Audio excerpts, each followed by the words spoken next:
Cheers.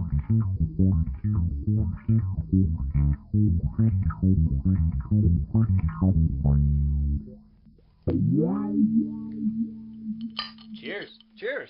Welcome everyone to episode 2 of the Cheers Comics podcast, where two of your friends tip back a cocktail each week and discuss their favorite characters, creators, collecting, news, and anything else under the illustrated sun. If you like that, then grab a beverage, kick back, get comfortable, and join me, one of your hosts, Justin Jones, and the man with more personalities than Mark Spector, Brian Lane. Yo. Brian, how are you? I'm great, man. I'm fucking pumped. Episode 2. I've got a lot more energy this time. Yeah, we're recording much earlier this week. Yeah, I've got an early bedtime, man. I'm like an old guy and a child. I mean, hold on, that's weird. I'm a child in an old guy's body. Let's re-record that. No, no, we're definitely not.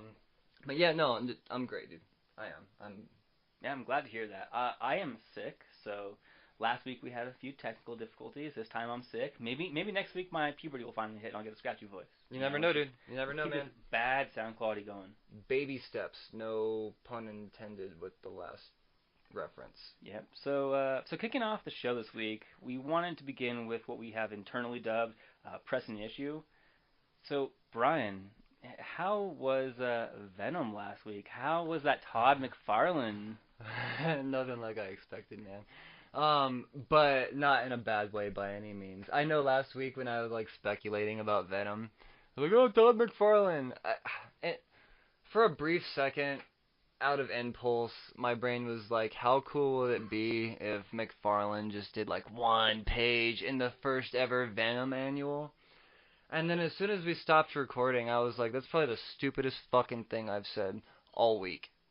And the bar is pretty high on that for me. But obviously McFarlane did not make an appearance in Venom, and why the fuck would he? He's running shit over at Image. Like, we all know, he's not gonna fucking do anything for Marvel ever again. Or maybe he will. Just kidding. Of course, we are not members of the press. We're just two fans talking out of our ass. Yeah, dude, we don't know shit. But we're gonna make you believe we do. Just kidding. Not really. But no, obviously McFarlane did not make an appearance. But, would have been a lot cooler if he had. It would have been a lot cooler if he did. Yeah, man. So that's really all we have for pressing the issue this week, which is pretty much just like cleaning up what dumb shit I probably said last week. Yeah, definitely. I'm sure I'll have to make some confessions there myself. Oh yeah, no, and as I talk more the law of averages says that pressing the issue segment will probably extend. Yep. So, what do you want to start off talking about this week? What have you been reading? Well, it's not necessarily what I've been reading. Let's kind of go into like some of the announcements in the world of comic books, man. I just saw on Twitter earlier, I followed Brian Michael Bendis, who is my second favorite writer, because white people love to put shit in lists. But Brian Michael Bendis went on to say that Wonder Twins has been officially announced for some time in 2019, so I'm excited. Wonder Twins, man. Yeah. Wonder Twin powers. Yeah. Activate. Cool. Couldn't care less. Yeah, dude. Read more Bendis, man. Read more Bendis. Go back and read some Iron Man. Read some Miles Morales. Fucking Superman is dope. And I'm getting ready to fall into the world of Action Comics soon. The thing is it's weird that I just said Superman is dope. I've been saying that more and more lately, and I don't know if you heard me admit in the last episode that Superman was actually like my least favorite superhero. Sure. Not a fan. But I have full faith in Brian Michael Bendis finding a character's voice, or at least it appeals to me. Mm-hmm. He hasn't really let me down, minus issue number 600 of Iron Man, but we don't talk about that. But I went in with faith, and I'll be damned if I don't look forward to Superman every couple of weeks now. It's really cool, and I'm gonna check out Action Comics 1004 this week, which people say is a lot better than Superman. So I'm excited. So that is why I believe that you really should be excited about Wonder Twins, because if he could take an opinion like mine so strongly negative about a hero and flip it around to the point where I'm excited about reading him every week, I would at least give Wonder Twins #1 a shot. I don't know where they're going to go with this. I don't know if it's going to be a mini-series or a maxi-series or an ongoing series, but I would definitely give it a shot. Yeah, well, maybe he can turn me around then. I bet he does. Yeah, alright, well, I hope so. So, Dick. You mean Rick? Yeah, Rick is what I mean now, apparently. So, there's like this whole ploy by DC at the beginning of the week. We all love their marketing team and their hype team, about how they tried to stir up some shit about how Dick will no longer be called Dick and will be changing his name to Rick without a K, which I just kind of find feminine, oddly enough. Anybody with the name Rick without a K, hit up the Cheers to Comic Facebook page. I want to know that you exist. Like, I want to see how out of the box the name Rick without a K is. I just want to call you Rick. Rick. Because there's no hard sound at the end of that name. I don't know. But after reading, and we'll talk more about... right. Bick. I don't know. I'm flicking no Rick, that's for sure. But... I don't know. It was all, I think, a ridiculous hype ploy by DC, because after reading Nightwing, like, it's not going to stick with a K. Yeah, maybe they're going to stick around with this new reborn personality. I really don't see it sticking around. Who knows? You know, how long would you give it till we start calling him Dick again? What are we at? Issue 51 right now, right? Correct. I'm going to say by issue 53, bold statement. Issue 53, Rick Grayson is going to be going by Dick Grayson again. You really think it's going to be so soon? I mean, you don't think they're going to just kind of lead this trail along just a little bit longer? Nah. I don't know. Who the fuck am I to say? But that's just that's what I believe, man. I really believe that if he went by Rick with a K, I really do think that it would stick. And I actually mean that. I'm not just saying that fucking around. But I think just going by Rick with a C, I really think that's... I don't know. You go from a name like Dick, which originated like back in like the 30s, 40s. I don't know. It was a very predominant name back then. Like, you go by Dick, like, you're the man. Like, Dick Tracy. Like, no one thought down on the word Dick these days. It's just such a fucking prominent name. And now, I don't know, dude. Rick? Like, at least give me a fucking hard consonant at the end, man. It is a bit unique, but maybe that's why they want it. Maybe they want it to be more instantly recognizable. Maybe, but I think in the end, it's a failed project, and by 53, he's going to be back to Dick Grayson. Because of just...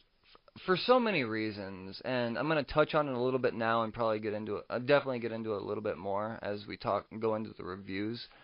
But I think Batman is hell-bent on getting his boy back, man. Like, he is fucking pissed right now. Like, if you read Batman, was it 57? Oh, great read.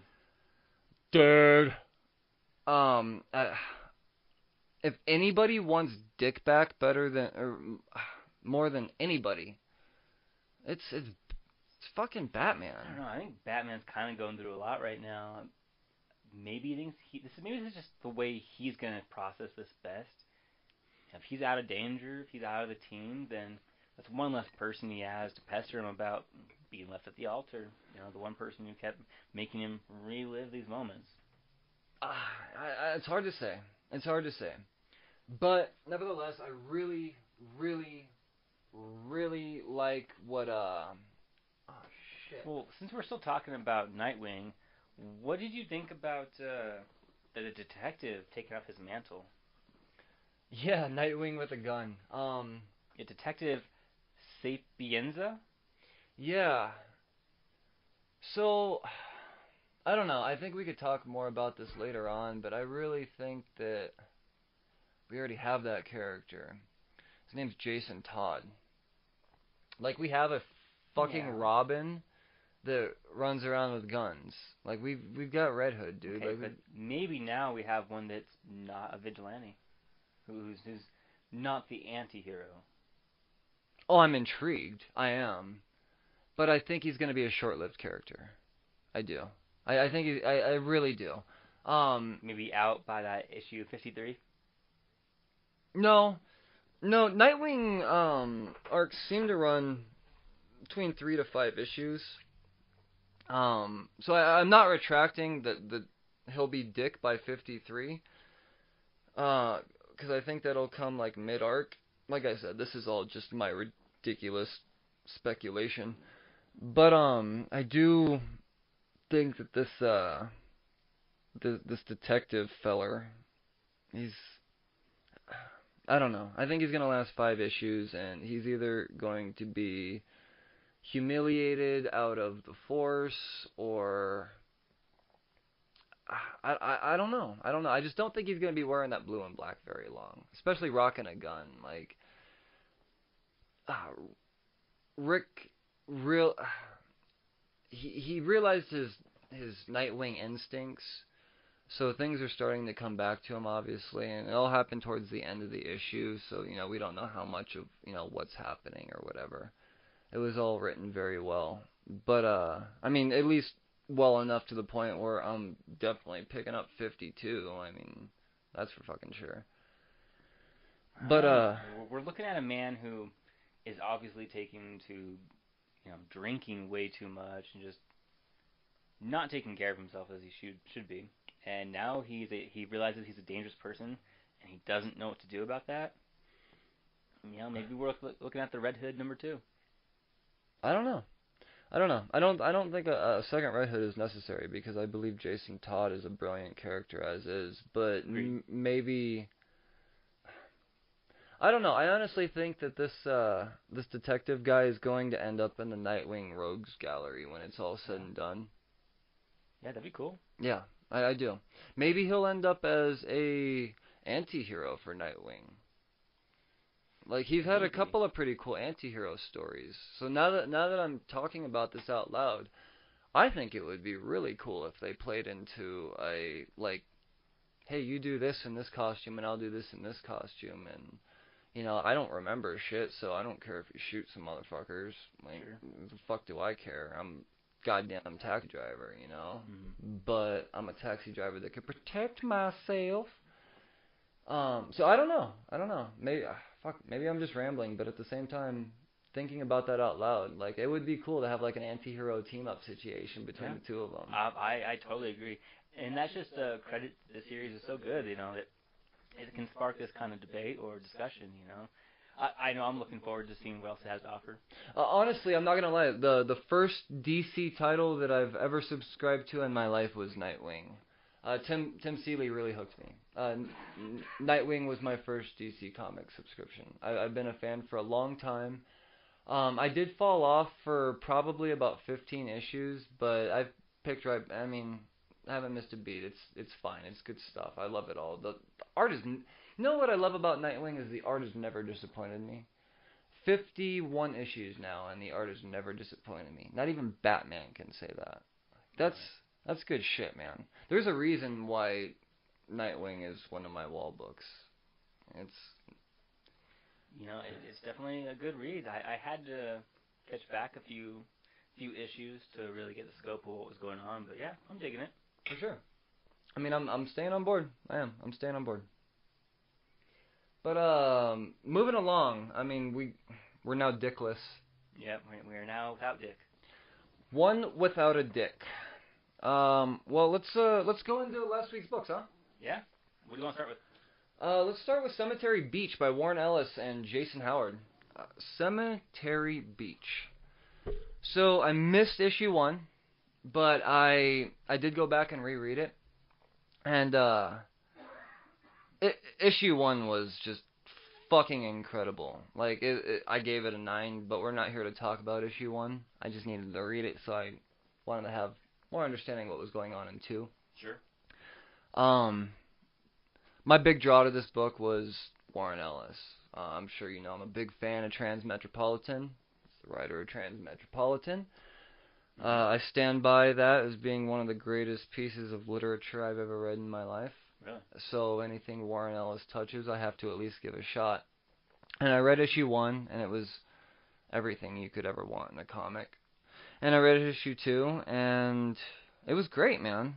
So it kind of starts out with Mike Blackburn and Grace Moody are your two main characters.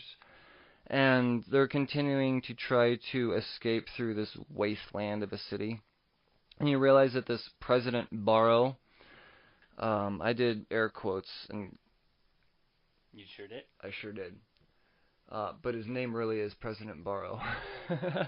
He wants him dead for whatever reason, but especially Mike. So that's pretty much what you're getting out of this book is like this action-packed fight or flight type of story. These two characters are breaking out of hostile captivity, and they're making their way through this wasteland of a city.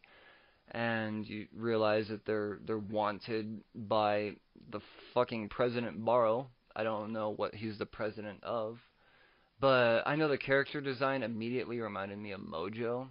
So when you draw someone out like that, I immediately think that this guy is not the president of the NRA. Like he's a big fucking deal. Yeah. Yeah. But it still leaves a lot to be desired, but at the same time, like the best way possible. Fun art. Great. Very old school art, action packed. At least the second half of this book is more action packed. The first half is very informative. But Warren Ellis just knows how to write a book to the point where you don't ever want to skip a talk bubble. Right. That's great. Yeah, man. I gave it a 7 out of 10. Neat. Yeah. Definitely rereadable. I recommend people jumping on Cemetery Beach while it's fresh. All right. Well, I'll look into that one. Yeah, man. For sure. Next up, I've read this one. Yeah. What if Marvel Comics went metal with Ghost Rider? If you listened to the last podcast, which I'm 100% positive you did. Yeah. Sure. Yeah. Justin knows. You probably know I haven't been a huge fan of the What If books coming out. Yeah, and that's one thing that came to my mind, because I finally read this one, and this is the first What If I've read, and I liked this. I wouldn't say it was anywhere near my top 5 books this week, but I thought it was an entertaining read. Well, my instincts told me to not proceed with the What If books, but my metal instinct said, fucking buy this book, you fucking dweeb. And that cover is just, that's a pretty cool cover. Yeah, man. Goddamn right it is. Fucking Ghost Rider, fucking shredding. Yeah, right on the hood of his car, this demon-possessed car. Yeah, that's just cool. Dude, it's my shit. So this book was written by Sebastian Garner, art by Casper Wingard. The cover was by Aleski Berklot. My favorite part was a quote from this book where they're introducing this band called Hassan World, who's being brought into the Marvel Studios because there's a comic book being made for them. They want to put their blood into the ink. How fucking metal is that, dude? Like, seriously, how fucking metal is that? So, bit of a brief story about myself. My favorite animated thing of all time, well, top 3, Metalocalypse, and that's what this story reminded me of. Sure. Very, very Metalocalypse. Way over the top. Fuck, exactly. Way over the top. Brutal. Yeah, absolutely. So these guys wanted to put their blood in the ink to be printed into the comics. Yeah, I like how fun they had with that. I like that they started off with, the executive of Marvel saying like, "Oh, presses this button, just money raining down. Look at all this money we get. This is why you're gonna do this really weird fucking thing. And for whatever reason, Marvel chooses Robbie Reyes to be the ambassador. Would you consider him the ambassador for this band? Like, I would say he's more like an intern for the company or something like that. Yeah. It's weird. Like I said, it's a what if story. Yeah, like so suddenly he's working for Marvel now. Okay. Yeah. Sure. But my favorite thing about this book is it's really Marvel taking a dig at all the fans that are terrified of change, and the worst part about being a nerd is that fans just, they could be harsh, man. They could be harsh, and to the point where, you know, ideas are just forgotten about because of it. You don't mess with the sacred text. Exactly. Well, dude. So, one of the quotes from one of the band members from Hassenwall is, "Fandom is cancer. The fear of change is the fear of death." And in my eyes, I was like, Marvel's fucking giving the finger to all the people that are afraid of, you know, maybe shaking shit up a bit, you know? And I'm okay with that. I'm still okay with Marvel saying fuck you to toxic fans, because... Well, and by Marvel, we're really saying Sebastian Gerner here. Yeah, but it's Marvel approved, kid tested, you know? Why not? And I am one of those kids. But, I don't know, man. I enjoy progressive comics because, you know, I think it's so funny that people go on and like, oh, fucking everything's just a rehashed story. But you create a new idea that's progressive and everything's like, oh, it's fucking just appealing to one ideal. It's like, yeah, but give it next month and they'll appeal to the opposite ideal. Like, they're not fucking... I don't know. And that's why when he said fandom is cancer, like, that could not be the realest fucking line written in any fucking book that came out last week, was fandom is cancer. And it really is. But it's true. So, yeah, these guys fucking, they put their blood in the ink, and then they summon this fucking demon. And It is a machine that suddenly starts spreading, and then people read these comics, and they start turning into these weird... Yeah, like if this like demon's goo gets on you, you become like this, dare I say, demigorgon looking type of monstrosity. Yeah. And it takes over the world real fucking quick. Yeah. I think the only disappointment I really had with this comic is finally ending. we get to this point where we're in this like complete metal world where Ghost Rider's gotta be the badass to save it, and that's it. And then you see Ghost Rider going, I guess I'm going to fight some shit now. And that's the end of the fucking book.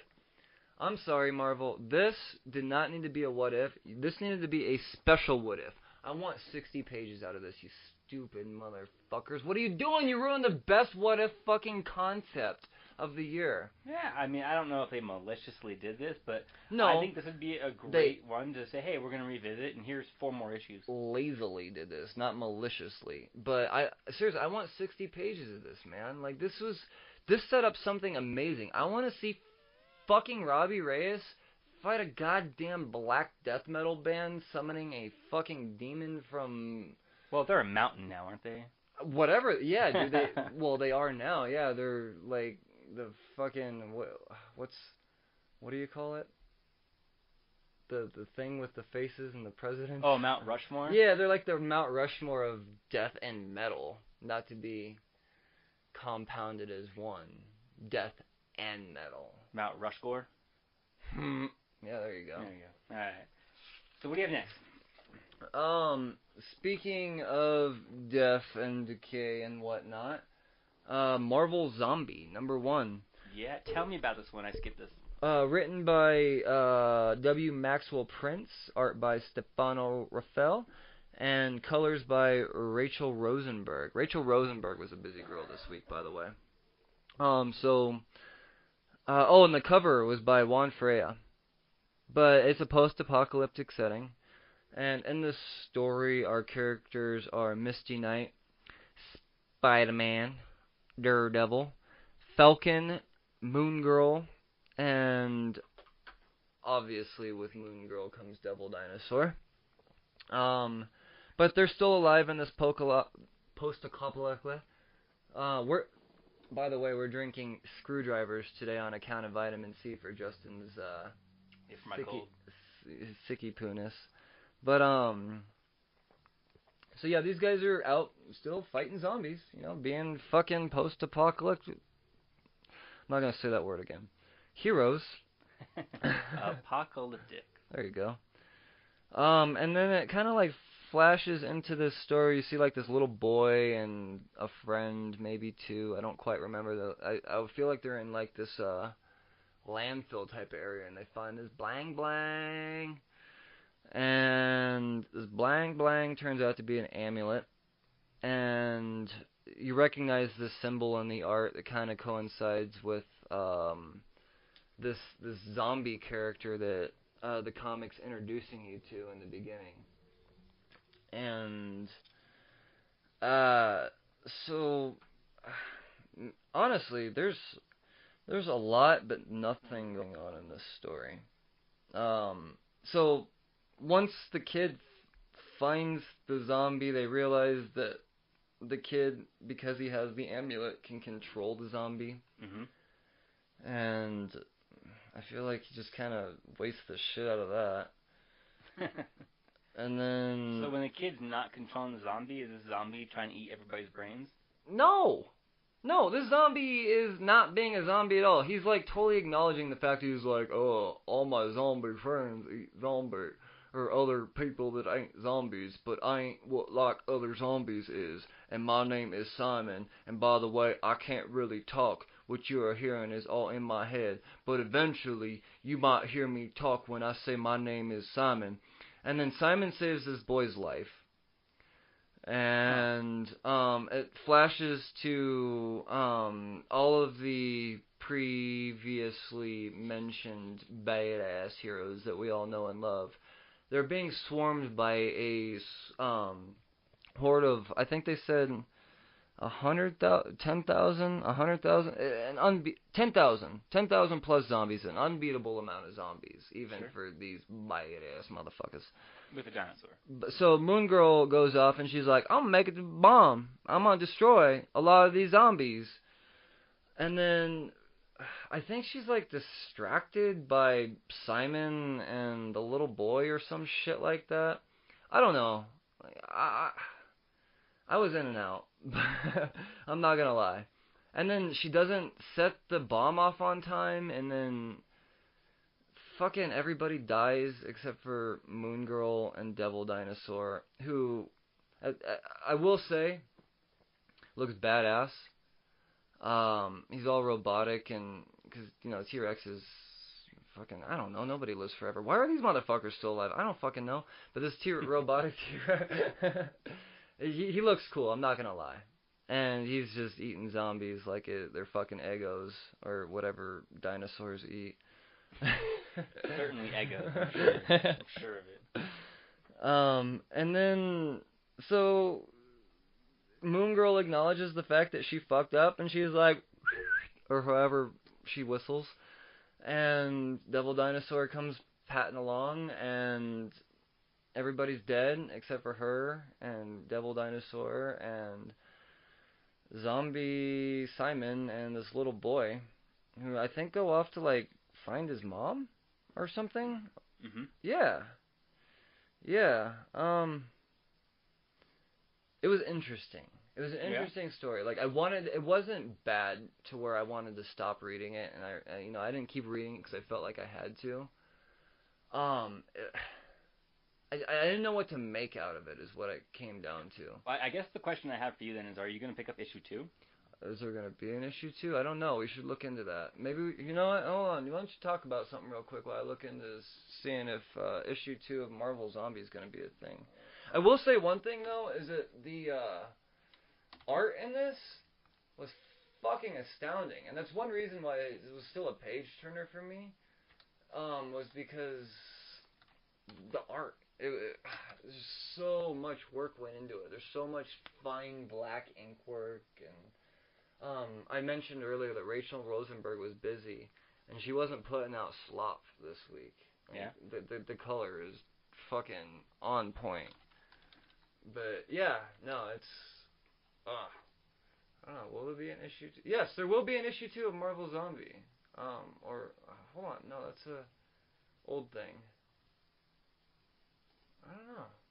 Is this an ongoing thing, guys? Let me know. Hit me up on the Facebook Cheers to Comic Facebook thing. Well, but if it ends with only the 2 of them alive, maybe not. I don't know. Does it say end at the bottom? It does say the end. You know what else it says is Robert Kirkman is doing... Oh, never mind. Disregard everything I just said there. I'm looking at something old. Robert Kirkman did do a Marvel Zombies 2 back in the day, though. though. A lot for the first segment next week. Yeah. I got stuff to talk about, man. And good books, dude. Seriously, good books. But let's move on. We got X-Men Black. Mystique. This segment of the story is entitled One Short Day. Written by Shannon Maguire. Art by Marco Failla. And Jesus Abortov on colors. And with the brilliant J. Scott Campbell doing the cover along with Sabine Rich. This book, it falls in the lines of an X-Men Black book. They're progressively getting better. They are. Mojo was good. X-Men, this Mystique, actually is probably definitely the most solid story so far. Yeah. But it's this whole, like, montage sequence of Mystique doing her shape-shifting thing, and she ends up, like, setting up a senator and, like, making her way onto a flight, and, like, she's buying rat poison disguised as someone else, and then she goes into this building on a mission, and you see her, like, dumping this rat poison into what I presume is, like, the water. And, yeah, and then it turns out, like, her whole mission is to rescue this Whitney James person who is another potentially badass mutant, but definitely a mutant nonetheless. And people have plans for her, and Mystique in the story finds that she needs to be the one to... She's following through with something, that's for sure. But then you find out that, like, she makes this Whitney Jones person, like, feel like she's there to rescue her. And they go through this area where, like, they're escaping from, and this girl's like, everybody looks pretty fucking dead. And she's like, oh, no, I put, like, some, like, laughing gas or something like that in the ventilation. When, no, she put rat poison in the fucking water. These people are very dead. Like, there's blood coming out of their eyes and everything. At least I'm assuming they're dead. And then, so she, like, gets her out of this area where she's being held, and she takes her to someone else, and it turns out she's actually just selling her for some sort of ransom, and that's the end of the story. And I will say that it's actually, for only being 20 pages and me wanting more, it was still a pretty complete story. It really gives a good idea of, like, what Mystique is as a character. It really just sounds like an average day in the life of Mystique. Pretty much, yeah. Yeah, it was cool. It was cool. I gave it a 7, yeah. But yeah, it definitely shows ruthlessness in this character for sure. Like, it was really cool to see. I've been really liking these X-Men Black series. It just kind of shows an everyday or just a different side of maybe not the insane hijinks of some of these villains. Oh, for sure. And I kind of wish that X-Men Black would kind of do like a Legion of Doom type of thing, and make X-Men Black an ongoing series, and then maybe start a fucking super team of all of these badasses. I don't know, it could be fun, but like actually have X-Men Black as an ongoing series, and it doesn't even necessarily have to be like a team up thing. It could be, just one issue is about Mystique and the next issue is about Mojo, but somehow, but all the same writer though. I want it all to be the same writer. And they got 5 characters picked out for this X-Men Black thing. They're fine characters. Next up I think we have Emma Frost. Yeah. Or is it Juggernaut? Juggernaut's next. Next. Those are the 2 remaining characters in this 5-piece X-Men Black whatever. And I would enjoy it being all one thing. I think that'd be cool once or twice a month, maybe just Just a one little one-shot from some of these guys. Yeah, because, I mean, X-Men is very saturated with their titles right now. Like, I mean, they did just have to drop Gold and Blue after 36 issues. So now we've got Astonishing X-Men and X-Men Red, and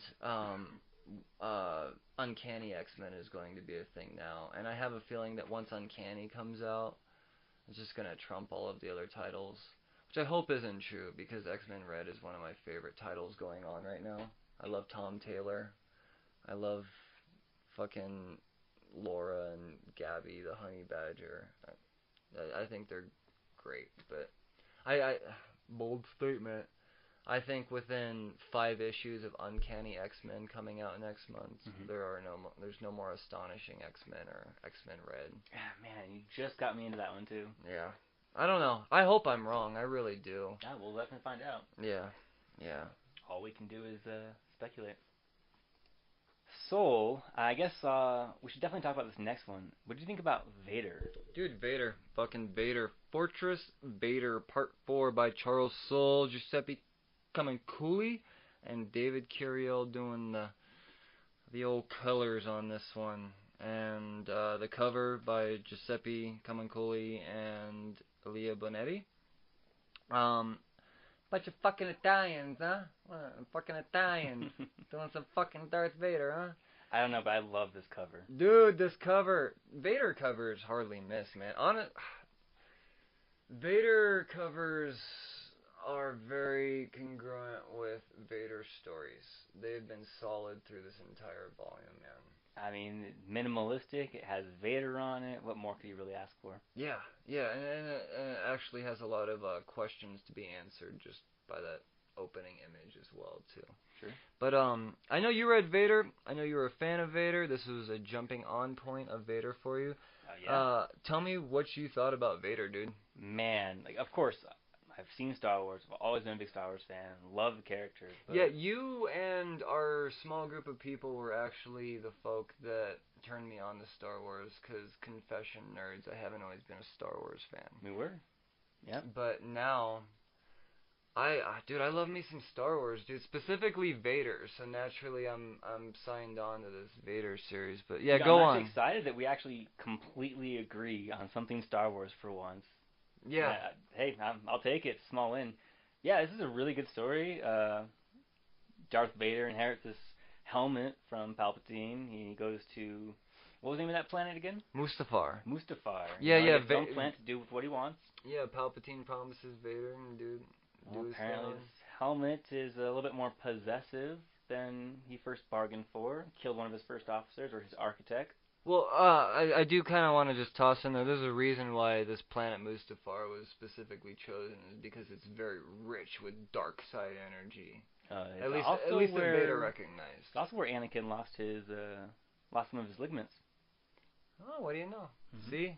I'm still getting filled in with some old Star Wars info. This is fun, man. I like learning about Star Wars. I'm still a Star Wars newbie. But I love me some Vader. Go on, dude. Yeah, so in this one, we see Vader carry this helmet into the cave, and, obviously using the Force, asks the helmet, what are you? And the helmet replies, I'm Momin. Momin. So he tells this, little story of his origin, just a sadistic little kid, experimenting on animals, which grows to be experimenting on citizens, thrown in jail, not appreciated for his art. But they show him in this scene where he has this bug just torn to pieces, just floating in his hand, obviously hinting out that he's Force adept. Of course, another Sith named Lady Shah. How would you pronounce that? I'd say that's Shah. Shah? Okay, Lady Shah breaks him out and takes him as her apprentice. But Momin, while he wouldn't call himself as a master in the comic, doesn't view himself as an apprentice either, and defeats Lady Shah and goes hunting for his ultimate masterpiece. I feel like he was the word what's the opposite of master? What was the other word you said? Apprentice. I think the word apprentice triggered him almost. Sure. He did not like being called an apprentice, I feel. That's how I read it, at least. I don't know, man. This story was intense, dude. Like, all the way through. I'm not gonna lie, I had to read it twice just because there was so much going on, but on the second read through, I was like, oh, I fucking understand, I think. Because I'm partially stupid. Yeah, you'll learn, guys. But, no, there's action, there's really everything you could want in a 20-page Star Wars story. I agree. It had action, it had lightsabers, it had a really cool, Force lore to it. It was really cool. Dude, this ending, though. Tell me. Oh yeah, when he puts the helmet on this alien creature and pretty much says, "Hey, if you can unlock the key to get my princess back, I'll spare you." Well, Vader has this key. He's just like he's missing something. Like, he's trying to open this door, and he has these intentions to resurrect a beloved one. And knowing Vader's history, there aren't very many beloved ones. Yeah, he wants to bring Padme back for sure. He wants to bring that bitch Padme back. I don't blame him. That's like Vader's whole thing, I think. Yeah. Dude. Not wrong.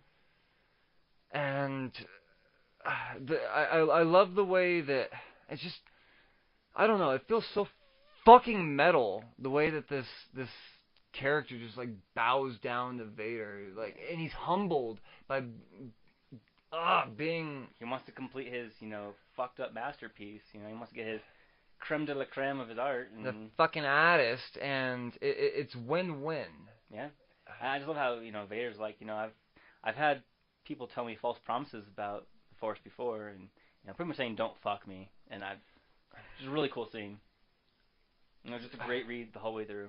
It's not very often that Marvel can produce like 22 books straight of awesomeness by the same artist, or not artist. The artists have jumped around, but I've never been disappointed in Vader art by any means.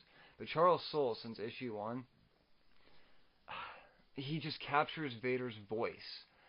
Like, I can't help but hear James Earl Jones narrating Vader when I'm reading this comic.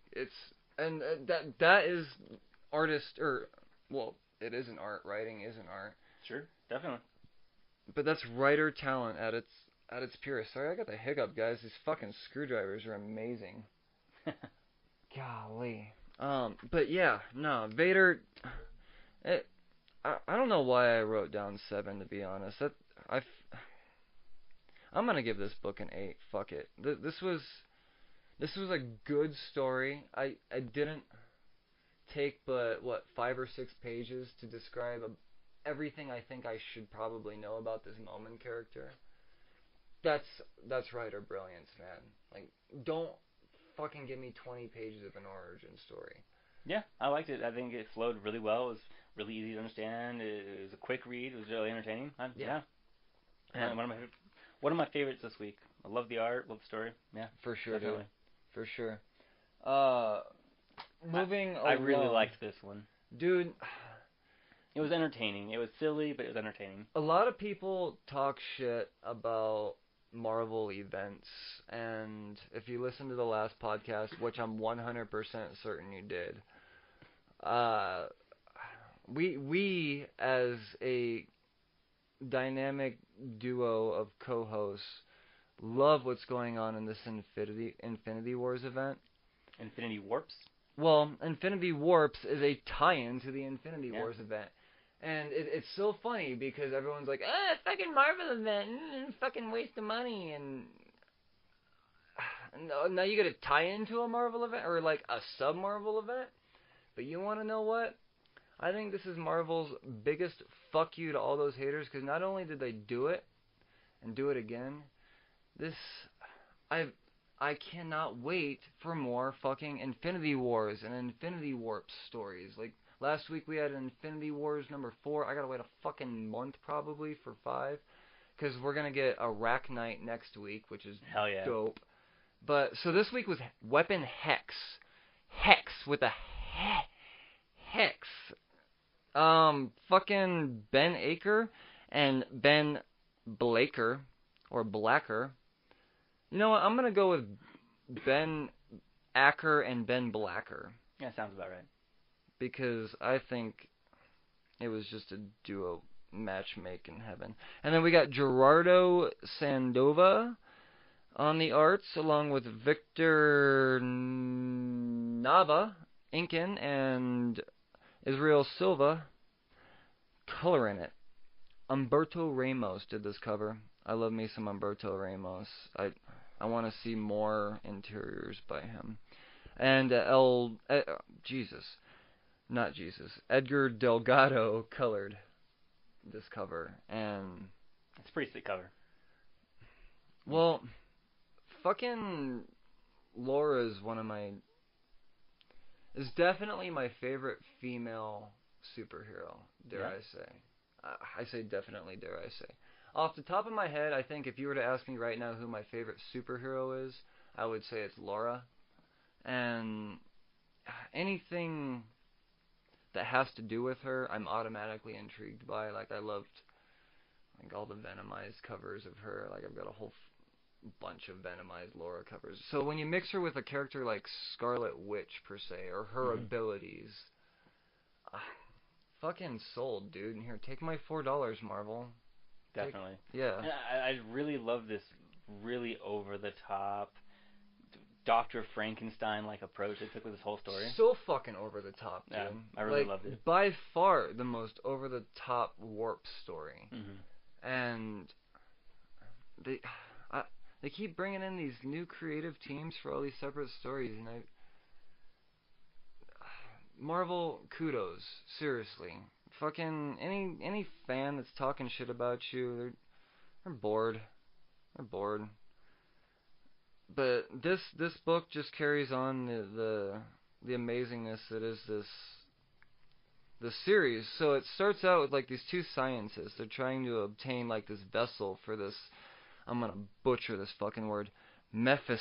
Yeah. Okay. Marvel, what the fuck is this? Dude, it sounds like the god of the lisp or something. I was the god of speech impediments. Fucking Mephiston. And this is by no means a shot to anybody with a fucking speech impediment. I really think that's how that word is pronounced. But nonetheless, this M word, let's go with M word. You know what? The only bad thing to come out of this series is this word. Okay, I'll agree with that. Yeah. Agreed? Cool. Alright, so M word is this dark god.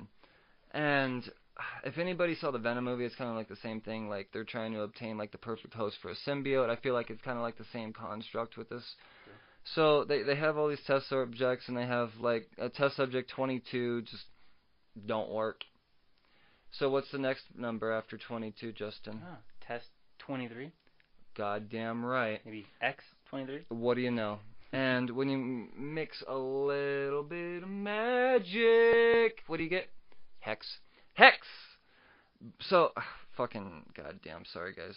So there's like this whole thing where I cut myself off a while ago. It's just the same drink. So one of the scientists, I believe, is obviously married to this other scientist. Right. Yep. But I feel originally they have the same motive, but once they do, but she believes that they're making too perfect of a host. And, you know, their Dark Lord, you know, hates purity. So, you know, they said, well, why don't we take it a little bit closer to home? And they decide to imbue the host, or imbue the specimen into her. And so what raises it as her daughter. It comes out, so the scientist is impregnated, and they bring this, like, mystical minotaur, magical sumbitch in here. Mm-hmm. All of a sudden they're like, oh, you're having a girl, and it's magical. And the daddy, if you will, he's like, alright, so, you know, shit's happening. And then, so, you get, like, this whole, like, growing up montage, which I fucking love. I fucking love this character, dude. Mm-hmm. And I love seeing Laura as a little girl again. It reminds me of Gabby the Honey Badger, which is another one of my favorite characters being written right now. But, so, you get, like, this whole thing, and she has, like, this sparring partner that obviously has this grudge against her. Hellhound. Yeah, Hellhound. There you go. Fucking kind of like a good Sabretooth, you know, throwback. Yeah, totally, dude. So, Laura, as the baby is known to be called, is growing up, and then, so the mother keeps using words like he and she and, like, humanizing the character, while the dad is like, it. Every time the mother says she, the father just, like, without missing a beat, it's the vessel, right? Exactly. So there's no personal ties, and I think that right there is the most intriguing thing about this story. And I'm glad that out of all of the tie-ins to this, it's going to come out at the most rapid rate, because I think we're going to get Weapon Hex again in, like, not next week, but the week after. It wasn't too long. Yeah, no, it's quick and short, and there might. Let's look this up. There might be 4 issues of this one, or 3, more than most. I don't know. But nevertheless, I am so excited about this story. But the way it ends is the killing her own mother. Yeah, the dad. He's able to create, like, this targeting system for his vessel, if you will, through mystical arts, and he he tests it one time, and the mother's like, "Whoa, fuck!"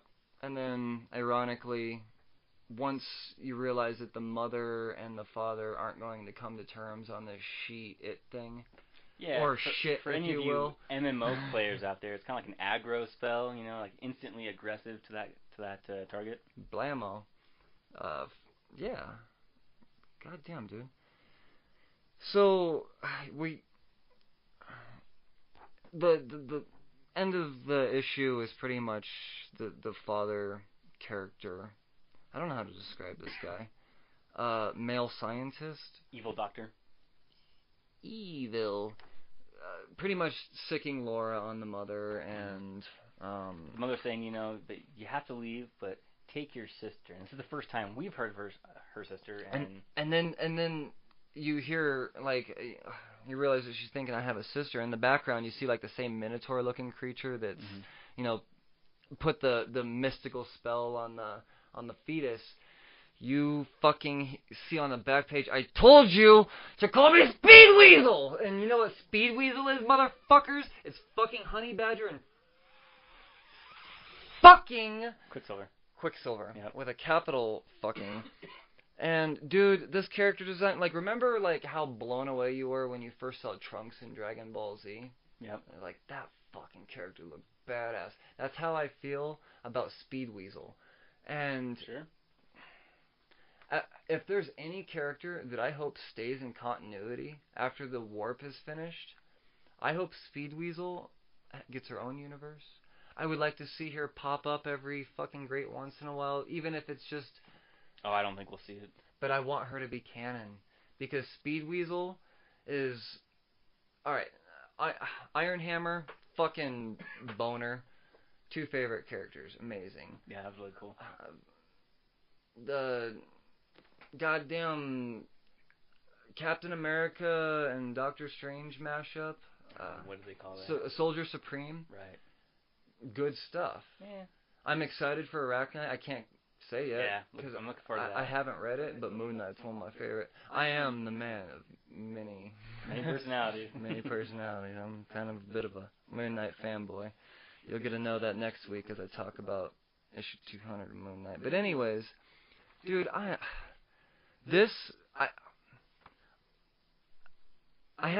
thought I was gonna go to bed reading this book, and like this is gonna be the book to put me to sleep. And then I read Speed Weasel, and I said Speed Weasel out loud as I read it, and I was like, I'm reading more books.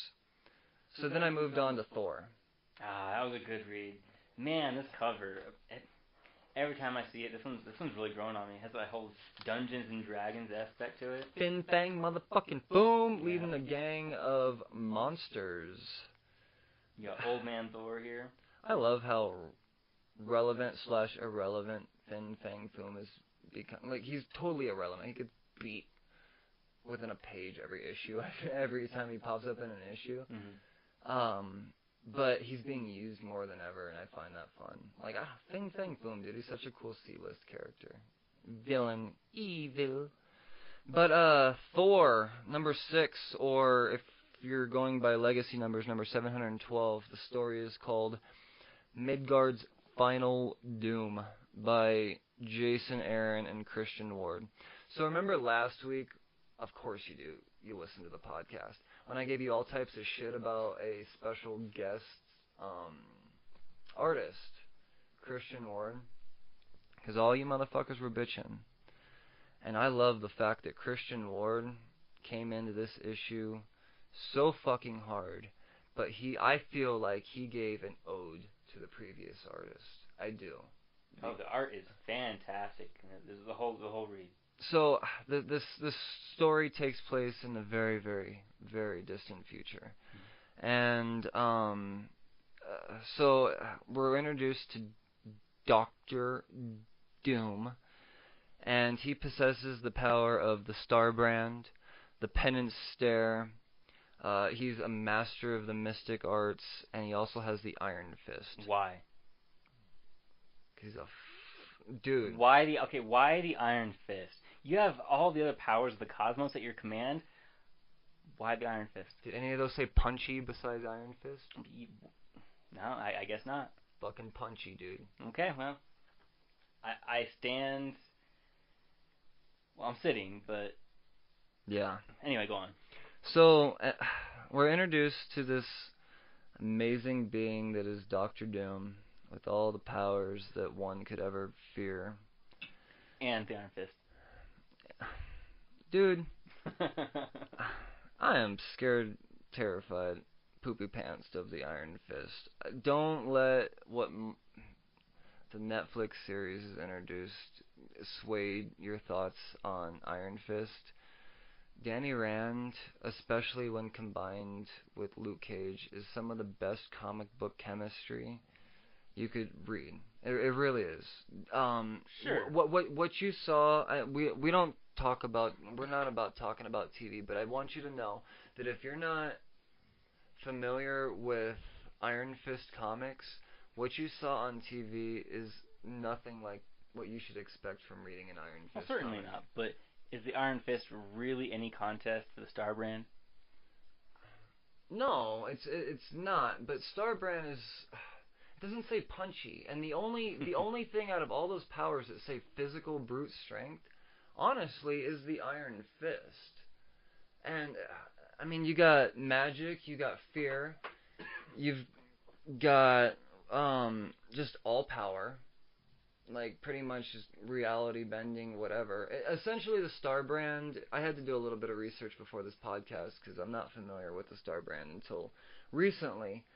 But according to Marvel Wiki, the Starbrand is pretty much like possessing all 5 Infinity Stones, essentially. Like, you just do whatever. But even possessing the Infinity Gauntlet, besides Steve Rogers getting punched in the face, none of it says punchy. Like, the Iron Fist, it actually does make... I thought the same thing at first, man. I really did. And then I realized... Well, I'm really not trying to make a big deal of this. I'm just really just poking at. No, but you should, because I made a big deal out of it in my head at first, and then I validated it to myself by using fucking comic book math. Sure. Yeah, sit on that for a second. Alright, let's actually delve into the story here. So, fucking Allfather Thor, old man motherfucking Thor. At the last of the Thor 5, you see him meeting up with goddamn Logan with the Phoenix Force. Yeah. And I pooped my bed that night. So I was super excited for Thor 6, so I made sure I was awake and I pooped before I read this book. And goddamn it, I'm glad I did, because I would have pooped if I didn't have released my bowels beforehand. So, we got all motherfucking Father Thor teaming up with Logan, old man Logan, I'm presuming, with the Phoenix Force. And, or maybe it's not. No, it's Wolverine. I take that back. It's Wolverine with the Phoenix Force. So, because Wolverine's back, motherfuckers. And, I feel like the way Jason Aaron writes it, and this is why I feel like he's such a brilliant writer, I feel like neither of them really want to be doing what they're doing right now. It's a very positive magnetic type of field combination, but they know it's They're Doom. heroes. That's what they do. It's Doom, and this is pretty much the end of Heroes. I feel like this is all that's left.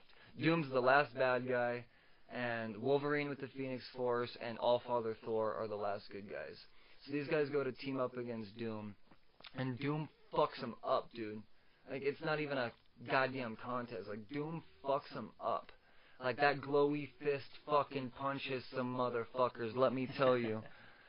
And eventually, throughout this, Wolverine realizes, he's like, dog, with our powers combined, Wonder Twin powers activate. Oh my gosh, here we go. And he grabs a hold of Mjolnir. Becomes a bucket of water. And Wolverine, he disintegrates, and you can, and that's, the art is so good because you can instantly tell what's happening. It would be so hard to emanating through the hammer. You could see that the Phoenix Force flows through Mjolnir now. Definitely. And Thor picks it up, and I'll be goddamned if we don't have a 1,000-year battle, to the point where humanity gets used to the sound of thunder and earthquakes from... The ground always shakes. The ground always shakes during this war between Phoenix, Allfather, and... Doom, underneath the mountain. What would you call this version of Doom? Like, give me a name for this Doom. Oh man, Ultimate Doom? I don't really know. Ultimate Doom? It really is Ultimate Doom. Ultimate's the ultimate. Well, how could Doctor Doom possibly get any more powerful? By becoming ultimate. Like, well, first off, you get a glowy ass fist. Everybody needs glowy ass fists. Then you put a star brand on the other fist. Definitely. And that's give them a fancy rock. It's like bling bling to the imagination, and by bling bling I mean Infinity Stones. Hey, and then you get these crazy eyes, you know, where you look into a soul and just torments the fuck out of them. And then while you have your bling bling fist and your glowy fist, you're able to do these weird things with your hands that create spells. That, my friend, is how you become a better Doom. And so these guys fight to the point where generations just think, you know, the world is a loud place, to put it. And the land here always shakes. Yeah. I think that's a direct quote from the book. And then finally you see the Mask of Doom rise from lava. That was cool. That was really cool and scene. you see a presumably buck-ass naked Allfather rising from a volcano. And honestly, right then and there, they could have ended the book, and I would have been perfectly happy. But there's more. What else is going on in this book, Justin? There's an interlude section. Well, you know, they ask, you know, the little girl to go get our parents, you know, and then this little girl has like glowing eyes. Says, well, a little bird told me that, you know, the last god is sleeping, the long sleep now, but darkness washes again over mankind. And you go to, like, throughout there is one part like in the middle of the book where you see like this interlude, and it specifically mentions Ego, but like there's something off about this. Yeah, like it Ego's really being feels like a tormented. throwaway. Yeah, like you don't know where the fuck these 2 pages are going, but you see the Ego's being tormented, and there's something physical tormenting him, and then it just kind of like goes away, and you forget about it because it just goes right back into badassness of Thor and Doom and, you know, Phoenix, Logan, or Wolverine, and all of that. And then at the end, like when you feel like, oh, fucking all's great, you see this creepy Children of the Corn kid like sense something, and then it goes back to an interlude reprise where they're explaining this Ego thing again, and you realize this worm that is mentioned is actually none other than Loki. Fucking Loki, dude. And this last page is maybe one of my favorite Loki drawings ever. He almost looks Venomized. I gotta say, I love the end of this comic. You know, the end of interlude. Dude, end of everything. End of everything. So, if this were how Marvel wanted to end an era of Marvel Comics, and this was the issue that they wanted to dub, to represent, if they were to be like, I'm out, and fucking just leave the world of comics, this would be the issue I would be okay with. That'd be one way to do it. And the crazy thing is there's only 3 characters that we know besides Fin Fang Foom. I'm not counting Fin Fang Foom because his posse are a bunch of unknowns. I think they were from like recast from the Monsters Unleashed, dare I say, failure event that happened with Marvel that was almost immediately canceled. But with only 3 characters with such intriguing backgrounds, and there's really nothing different about Thor other than the fact that he's Odin now, essentially. Yeah. It's so good, man, and it builds my case of Jason Aaron being the best writer in comics right now. Last week, Avengers #9 got my book. I even named the episode "What's My Name More" again. This week, I don't know. Fucking Thor. It's a 10. I give it a 10. I don't like to throw that 10. Great art, great cover. Here's the thing. If it wasn't for the ego interlude at the end, it would be a 9. But seeing Loki, realizing it's not over, right? But at the same time, it is over because it's Loki that's left. That right there, like fucking rock hard, man. It's good stuff, dude. Typical Loki fashion. Loki, I don't know, dude. I think if I were ever reincarnated as a Marvel villain, like I know I obsess over Kingpin, but I really think that I would be a Loki. I do. Like I feel like I don't know, man. I got a fuking soft spot / hard on for Loki as a villain. He's an anti-villain. Like he's not an anti-hero. He's an anti-villain. I would consider. And anything he gets involved in is just so good. Honestly, I think Loki's been carrying the first 5 issues of Thor, to be honest. If it wasn't for Loki in the first 5 issues, I don't think I'd be as intrigued. And then issue 6, you kind of saw like, well, what's going to happen? And then issue 7, the first 4 issues of Thor, Then in issue 5, you realize something different's going to happen. And then issue 6. So now we know we're getting a whole new arc now.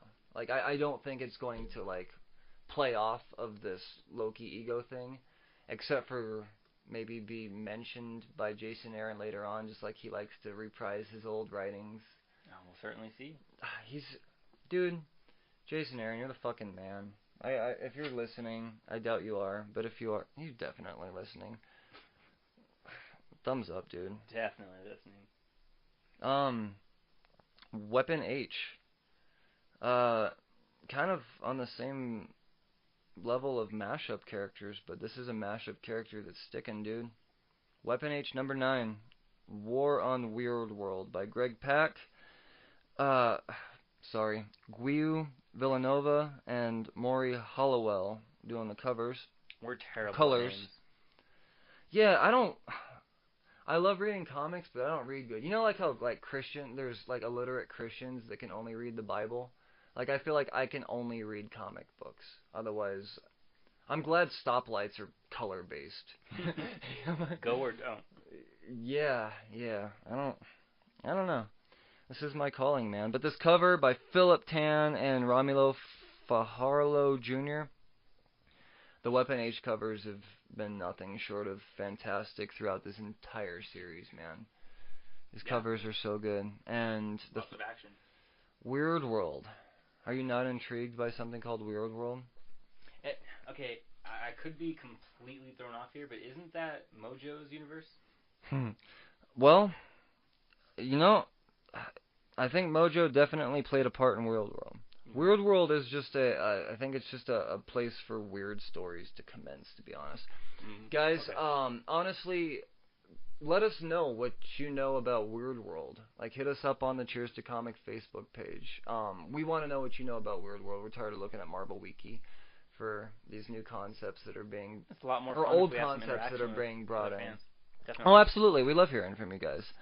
But, the story is... I'm very surprised. I did not think that I was going to keep this book on my pull list. I read the first few issues digitally before I put it on my pull list, and I was like, motherfucker, I'm going to buy these covers. Like, everything about this is awesome. I'm very surprised. Because I thought the idea of Hulkverine was too obvious. It was, to the point where I actually, like a dumbass, and this right here, this book right here, or this character, is why we have a speculation segment. Because this is the first book I missed out on. Guess what issue I dropped Totally Awesome Hulk at, guys? That's right. Issue number 18. You know what came after issue number 18? Issue number 19. Obviously. You know what issue number 19 was? Of course you do. It was the first cameo of Weapon H. But I didn't know that. Because for whatever reason, fuck it. Oh, I came into a financial issue, and I had to pick some books to drop. And I didn't do research enough to know that Totally Awesome Hulk was not the book to drop. And then issue 21 came out, and we were introduced to Weapon H, Hulkverine. And that is still, to this day, holding value on eBay. I think at like $70 a copy for the first full appearance of Hulkverine. Wow. So I thought, well, like a lot of hypey trends, this character's just... this book's going to go downhill, it's not going to be a thing. And then I realized like 5 issues were out, and I'm like, after 5 issues, this is still going. This might be a thing. And then I realized like, this fucking book is retaining value on eBay. Maybe this character's cool. And I read this character. And dude, hot confession, I like Weapon H more than the Incredible Hulk. I like the fact that this guy is in full control. I like the fact that I love his character design. I like he's grotesque, but at the same time approachable. Like, he has a love interest that, and as the podcast goes on, you guys as listeners will realize that I don't like love interests. I don't. But this love interest intrigues me. But with this issue, we get a real team up, but not a typical team up. In the last issue, you see, like, Captain America talking to him, and you're like, fuck, this guy's legitimized. Like, this is the first time, like, at least that I've read, that this character has had interaction with a legit A-list character. Right, got the big names in his comics now. Right, and Captain America sends him on this mission, and he does his thing. And fucking, so he gets put in Weird World. Dude, this team is so amazing. We got Korg. Y'all remember Korg from fucking Thor, the rock monster. Such a fun character. I love the fact that that movie is re-legitimized his character and he's being used more and more. And I do have a confession. I don't feel like Greg Pak has Korg's voice down. But if this story goes on, or this arc goes on for 3 to 5 issues, I have full confidence that he will have his voice down. We got Man-Thing, and you guys, as listeners, will learn. There's a lot to learn about me just in this book. Man-Thing, the OG Swamp Thing. Like, I love this character. When R.L. Stine went into comics last year and did a Man-Thing 5-part miniseries, fucking rock hard, dude. R.L. Stine is the reason I read. The first book I've ever read in my life was Night of the Living Dummy by R.L. Stine. I refused to read until Goosebumps became a thing to me.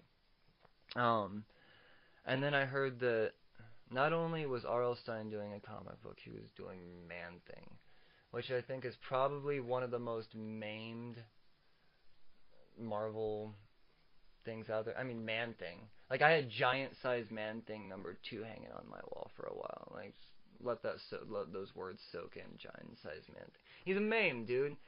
But I don't think he's ever been written correctly. And then R.L. Stine did a thing. I loved it, but everyone hated it. But you know what? Fuck you guys. Like, I thought R.L. Stine brought a whole different twist in the comic books.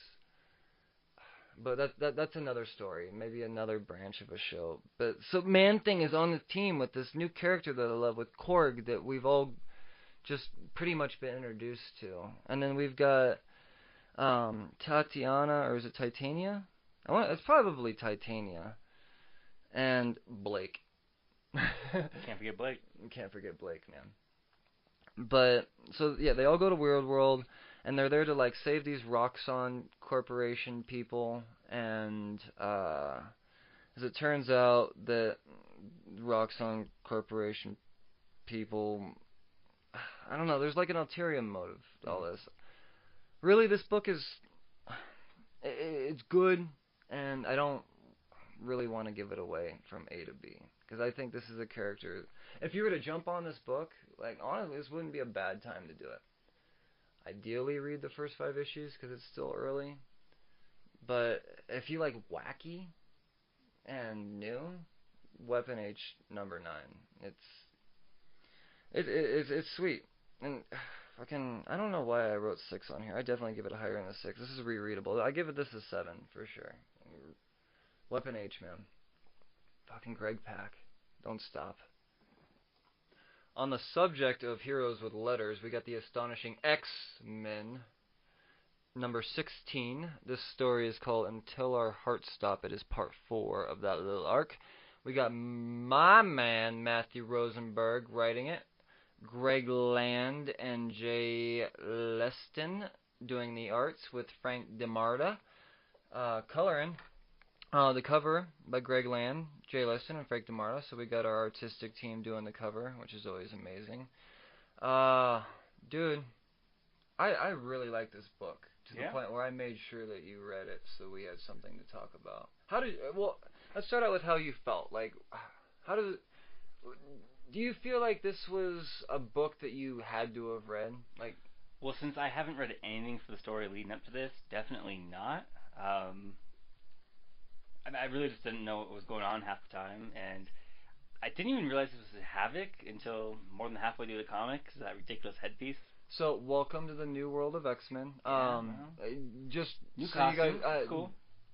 In case you guys aren't 100% familiar, which just means that you lost your memory because you obviously listened to our intro episode 0.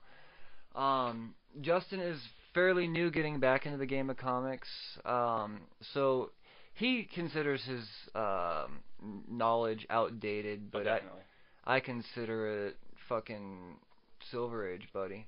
Yeah, antiquated. Antiquated. I like it because I'm definitely more of... I know what the fuck's going on right now. I lost a lot of my knowledge. It almost sounds like a superhero story, but I had a head injury and a lot of stuff just like boop fell out. So I gotta like watch a lot of movies that I used to love for the first time again. So fucking fuck you. But so X-Men is all new to me, man. As is to you, and I've been staying up on Astonishing, especially since Rosenberg took over writing. Rosenberg is probably a top 10 writer of mine, only because we shared a moment in Chicago when we both realized that both of our favorite Marvel villains were Kingpin, and it's very obvious that Rosenberg's favorite Marvel villain is Kingpin if you've read anything that Rosenberg's ever written that's involved Kingpin. Like, the voice is spot on. It's brilliant, and so that was my pretty much introduction to Rosenberg. So Astonishing X-Men, like fucking all about it. I think this is like his he's very new to the series, let's put it that way. 3rd or 4th issue, I think. So it's a new creative team. But so it starts out with like Dazzler witnessing Colossus being tortured, and she pretty much just, for lack of better words, goes berserk. Not necessarily berserk, but she goes cray-cray. I don't know, does that work, cray-cray? That's fair. I mean, she just goes, revengeful on their ass. Yeah, she definitely gets defensive, and she starts doing her Dazzler shit. And, you see this General Callahan from this one team.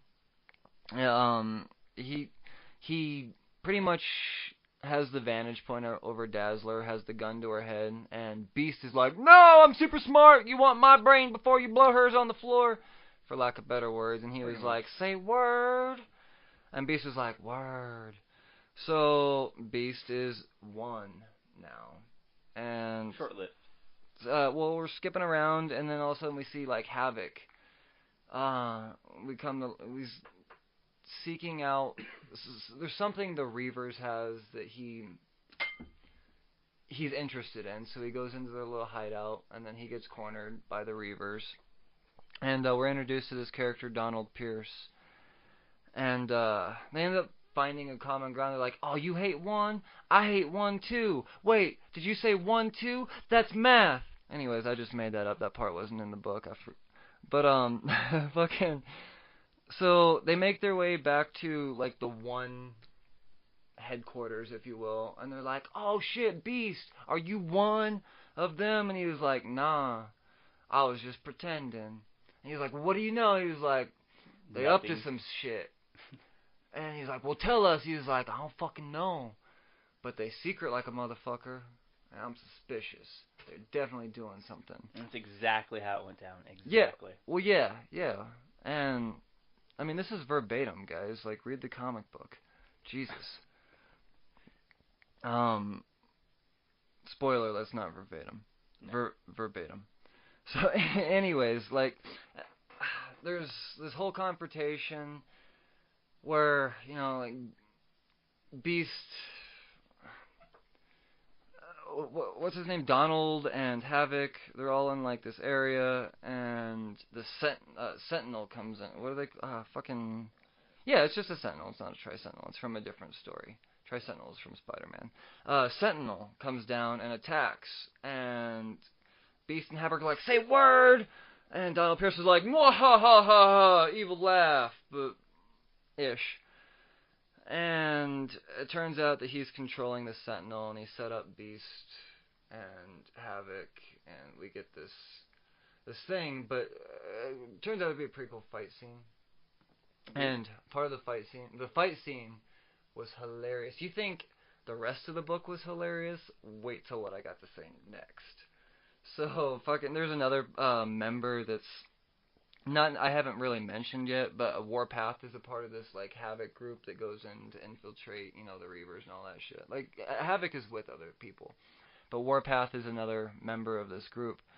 And, you see Colossus, he picks up Warpath, and, like, one of my favorite things in Marvel Comics ever is the Fastball Special. Like, Colossus is me, dude. I've got a couple of Fastball Special shirts, to be honest. But, he picks up Warpath, and Warpath is like, "I can fucking fly!" In those words. And, Colossus don't give a fuck. Actually, verbatim, what Warpath says is, "I already fly, you drunk Russian idiot." Mm-hmm. Great. And, like I said, you don't give a fuck. And then, like, you see, Hank, or Beast, if you're not familiar, like, hits this thing, and Havoc's like, "What you doing?" He's like, "I got this thing in case y'all motherfuckers didn't show up to, like, trigger Banshee and save my ass."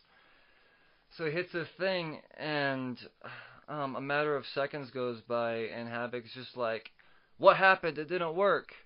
And Beast, dude, I'm sorry, I laughed out loud. Beast is like, "It's not a fucking teleporter. Like, give it a moment." And that's pretty much, I feel like that's the end of the story. Like, yeah, you see the Reavers betraying the X-Men, and it's like this whole, it's good. I really enjoyed this story, because I laughed out loud on more than one occasion. I got to see action in a way that I didn't think I was going to see. I didn't think I was going to see a Fastball Special. Like, that was my what the fuck moment in this book, was a Fastball Special. Yeah, there's a lot going on in this one. Yeah, I like it. I know you're not a fan of the Havoc character design, and it's, dude, honestly, like, I had absolutely nothing wrong with this comic. I just didn't have the context to appreciate any of it. Well, see, that's actually, oddly enough, that's why I felt like this book was so good, is I feel like you could go into this with no context. It's just, know that Havoc, granted, you don't know what one is, you don't know why Havoc is doing what he is, but if you just take it for an action comic, don't understand what kind of peril all these other heroes are in. Dude, you giggle, what the fuck? It definitely had some good moments to it, for sure. Yeah, no, I dug it, dude. I gave it a 9er. And not to mention, like, the art, like, good job art team, all the way through, on the cover, everything. It's good stuff. Although I don't think I've read anything recently that had any bad art. Yeah, I'm glad to hear you say that. I like hearing that.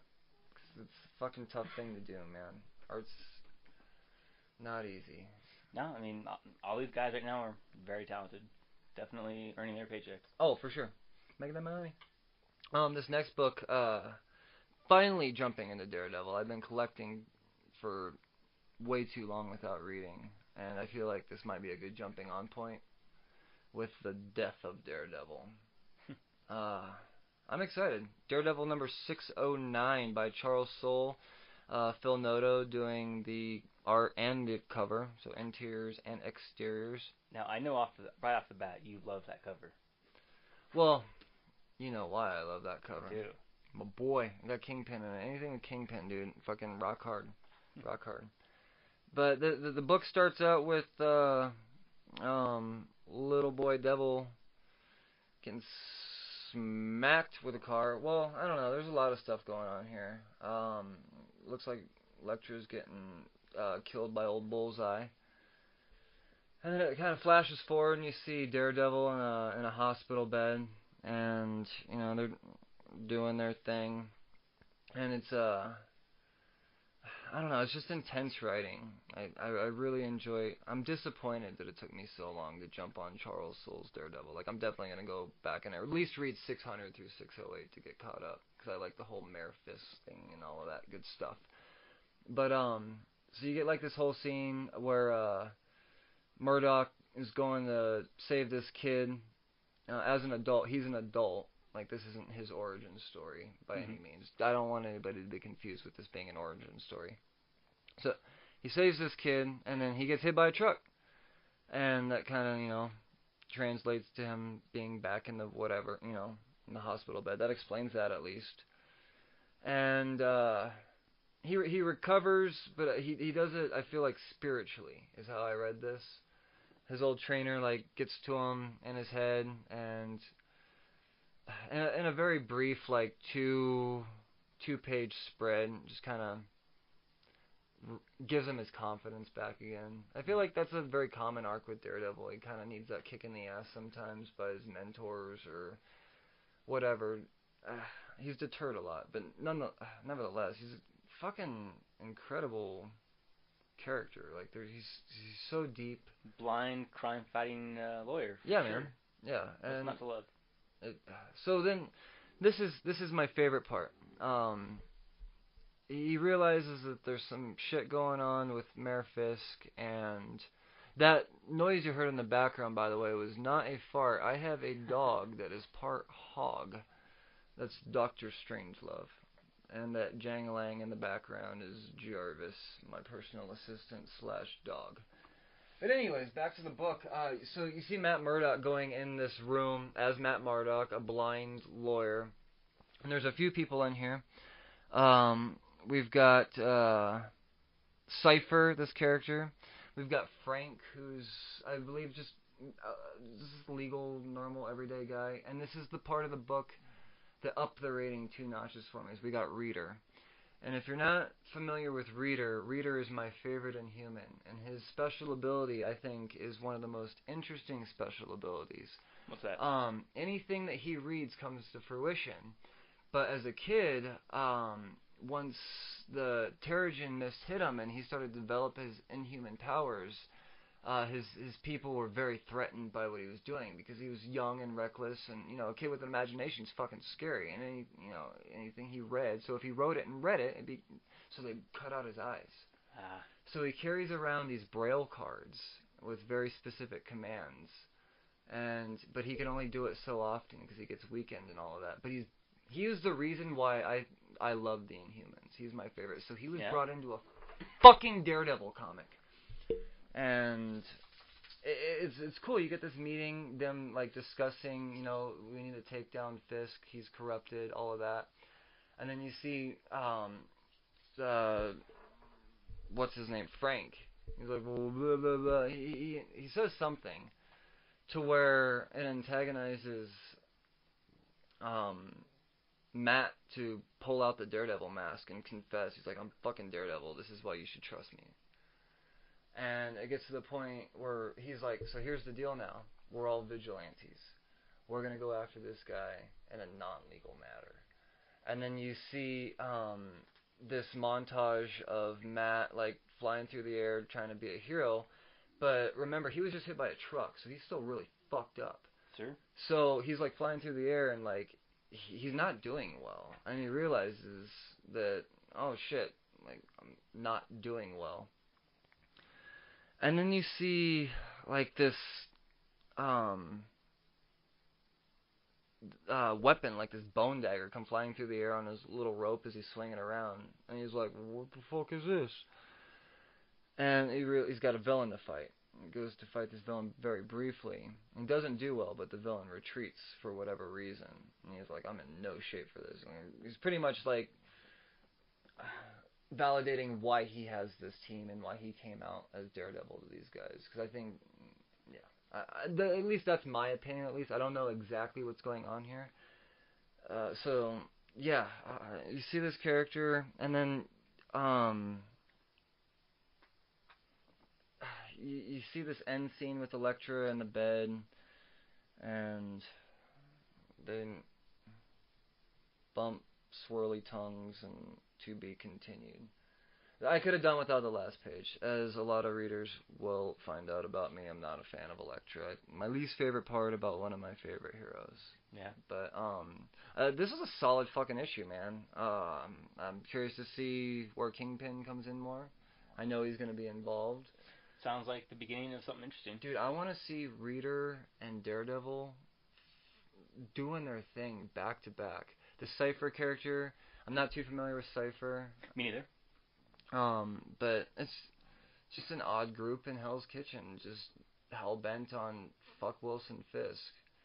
And y'all know I love Wilson Fisk, but I still like him to be taken down by the hero, too. Your favorite villain to hate, right? Yeah, exactly.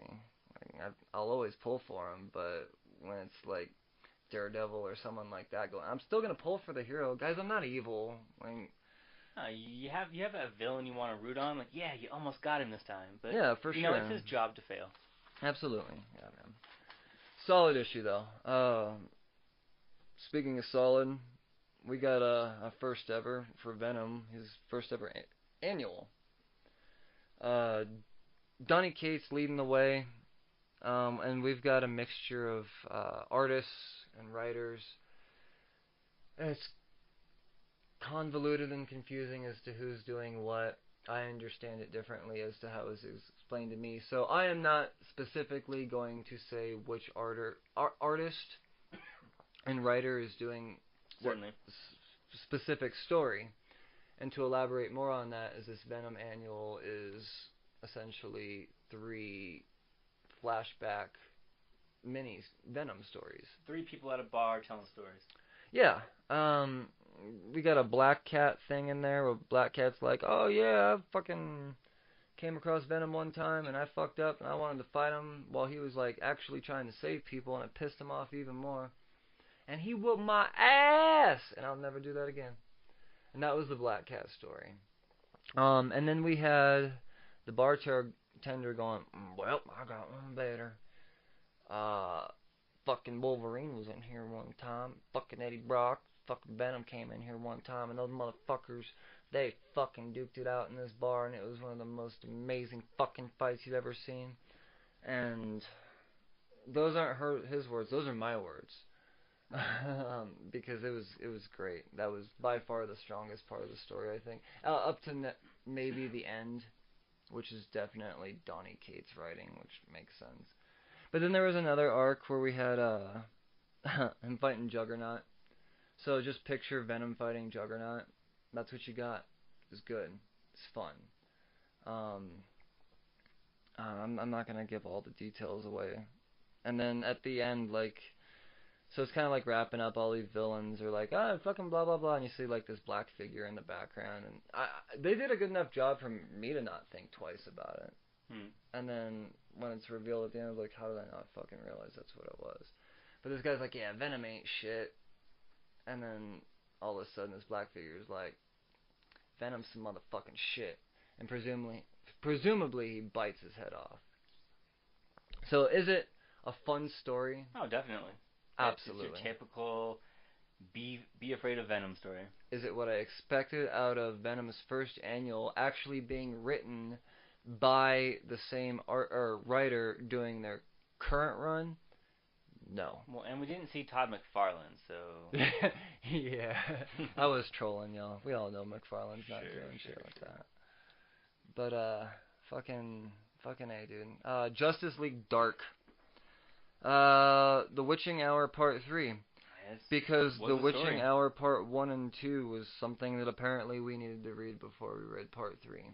So, I'm not going to talk down on this book, but I will say that you will not understand what the fuck is going on in this book if you don't read, I want to say it's like Wonder Woman 52 or 53, and then another title called Witching Hour #1, and it all leads into this story. Yeah, it was... It's the Justice League Dark team caught into something only because Wonder Woman is a part of the Justice League Dark team, and Wonder Woman is the main staple of this Witching Hour story that I'm not reading. Her and Zatanna. Yeah, well, dude, I want a more Swamp Thing out of this. Like, I like Professor Chimp. He's a cool character. Like, this is a very cool team, but I don't know what the fuck was going on in this book. If you look at it as just an action comic, it's... Sure, it's great. I mean, the art's... Take out the words? I don't know. I mean, no disrespect to James Tynion IV. He's one of my favorite dark writers out there. I don't know how to make this book sound good without lying. I feel like if you needed to read this, you've already read it. Okay, no, that's a fair assessment. Yeah, sure. I don't know. I'm not dropping Justice League Dark because I love the first 3 issues. I want to see more team establishment. Like I want to see fucking Professor Chimp and Swamp Thing and Man-Bat in a 6-page brutal fucking brawl with some bad folk. You know, I don't know. That's just what I want out of this book. I'm not giving up on it. Like I said, I love James Tynion. The fucking art. Oh, did I mention the artists? Alvaro Martinez Bueno, Raul Fernandez, and Brad Anderson. Dude, don't stop drawing this book. You didn't do anything wrong. Riley Rossmo. DC decided to make this one of their foil features this week, so you get a Riley Rossmo cover. Where you see the team, minus. Yeah, you see the team. It's a fucking sweet cover, man. But I don't know where the Witching Hour story is going, and I'm not gonna lie, like, I'm not taking it off my pull list, but until I see the Witching Hour title out of this title, like, I'm gonna stop reading it. Yeah, agreed. I've got too much to read, man, and Wonder Woman titles, like, that, but that's enough for me. Like, I read Justice League, I read Justice League Dark, I got my Wonder Woman, I'm fine. I don't need to read all the other stuff, but... speaking of Justice League, fucking Justice League 10, Scott Snyder and Francis Manapul, cover by Francis Manapul. This is another one of those Justice League stories where everyone's just kind of split up. It's a good story. It is. I'm not really totally sure how to explain it.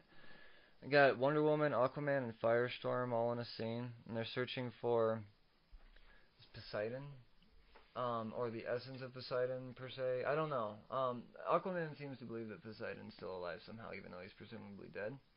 Well, what I gathered from it was that this is a quest that Poseidon sent on them before he disappeared or passed away.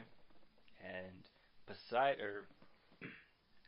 Aquaman was under the assumption that, Poseidon, like gods have been known to do, he would just, pass away and then inhabit a new body and be reborn. That's right. But they end up coming against, the graveyard of the gods. Right.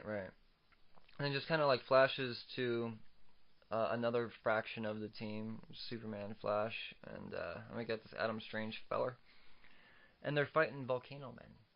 Yeah. While this volcano giant is spewing these fellers out of his belly. Volcano Men, yeah. Dude. What? Credit to the imagination, for sure. Sure. Not what I expect out of Snyder though. I could see it makes sense for Justice League for something like that to happen, but I expected out of like Justice League the animated series, not a Zack Snyder, but at the same time he did kind of still bring like a lot of doom and gloom to it, which wasn't bad. It was just an odd choice. I don't dislike it. I'm just kind of taken back by that feature. Yeah, it was. I out hope of the blue. I hope it's explained more.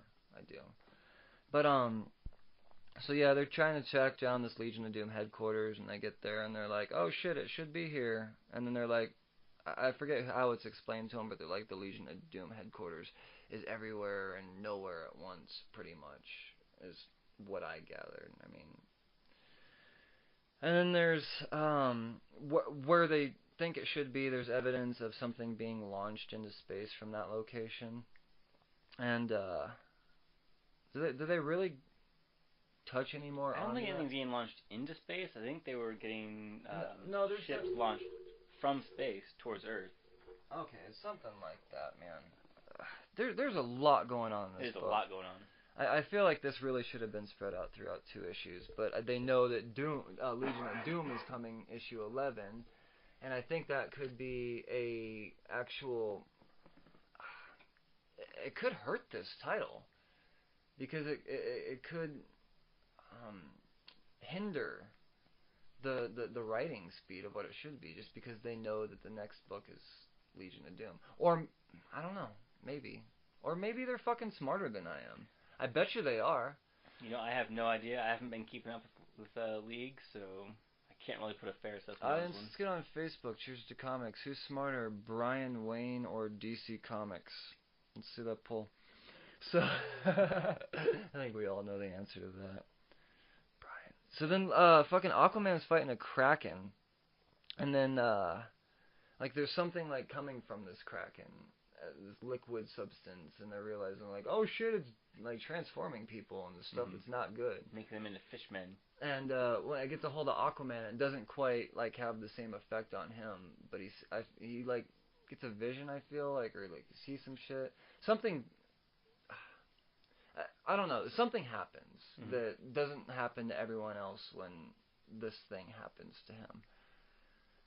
And he's kind of like welcoming of the feeling at first, I believe. It's almost like an acid trip gone wrong is how I remember it. Like, the goo gets him and he was like, oh, this is badass. And he's like, hell! I remember that. I remember him getting captured and swallowed by this thing. Well, this is the thing, is he realized that, I think he like kind of foresees like this drowned Earth thing. So that's all this is the drowned Earth prelude. He gets eaten by this Kraken thing and teleported to these other aquatic gods or aquatic deities. Yeah, and they explain, guys, there's so much going on in this book. There's a lot going on. Read it for yourself. I mean, you see the whole family dicking around, being confused. Yeah, he gets teleported to these like aquatic gods from across the universe. But the fact of the matter is that if you want to continue reading Justice League, or are subscribed to Aquaman for that matter, this is a very important issue, because this is going to tie into what I believe is just going to be a mini crossover event between several issues. Aquaman and Justice League will definitely be affected, because I mean, it's drowned Earth, it's an Aquaman story.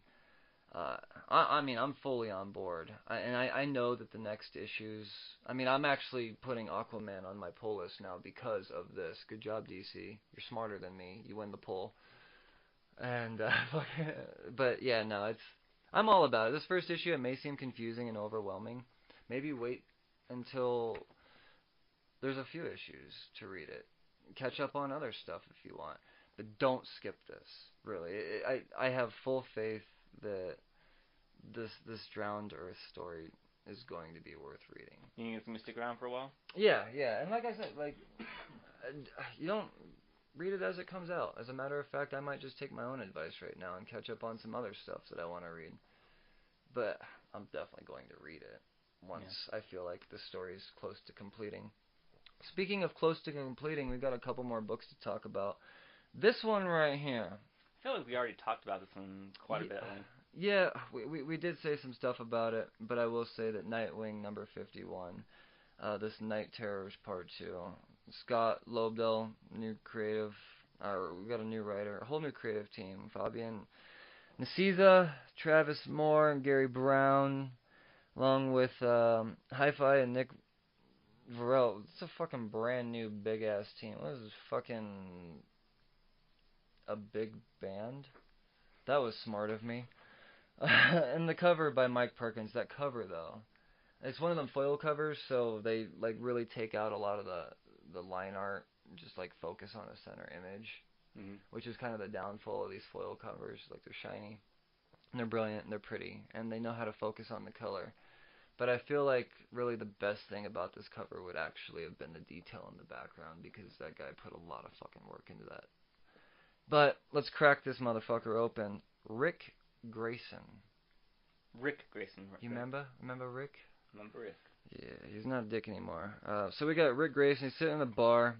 Apparently this bartender just lets his fucking drunk sleep. He like wakes up and he's has this recurring dream that's explained to us of him being Nightwing. He has no physical memory of him being Nightwing on account of he was shot in the noggin by KG Beast. Forgot who he was. And yeah, he lost a lot of stuff, man. So he's like living this normal life trying to live this normal life as a cab driver, but he's got like Batgirl pestering him. Like, what the fuck are you doing? What's a Batgirl? And now he sees Alfred in the bar, and he's like, oh yeah, you're that fucking dude that won't leave me alone. And he's still Alfred very much still wants to look after him. He cares about him very much. Still his master dick. And I think that's actually what I got the most out of this book. I think, maybe I'm wrong, but I think Tom King snuck that in to let us know that Alfred is going to be a massive part of the coming of Dick. But maybe. No, I really do. And as the story goes on, you realize that he's already getting glimpses. Like he passes by the store. There is a pretty cool montage where he's like driving a cab, like, and you get like this whole scene of Bloodhaven at night. You know, just him being a fucking normal cab driver, like putting up with bullshit, just like a person does. He wouldn't know any better. He's just being told he's different, but still trying to find out who he wants to be. Right.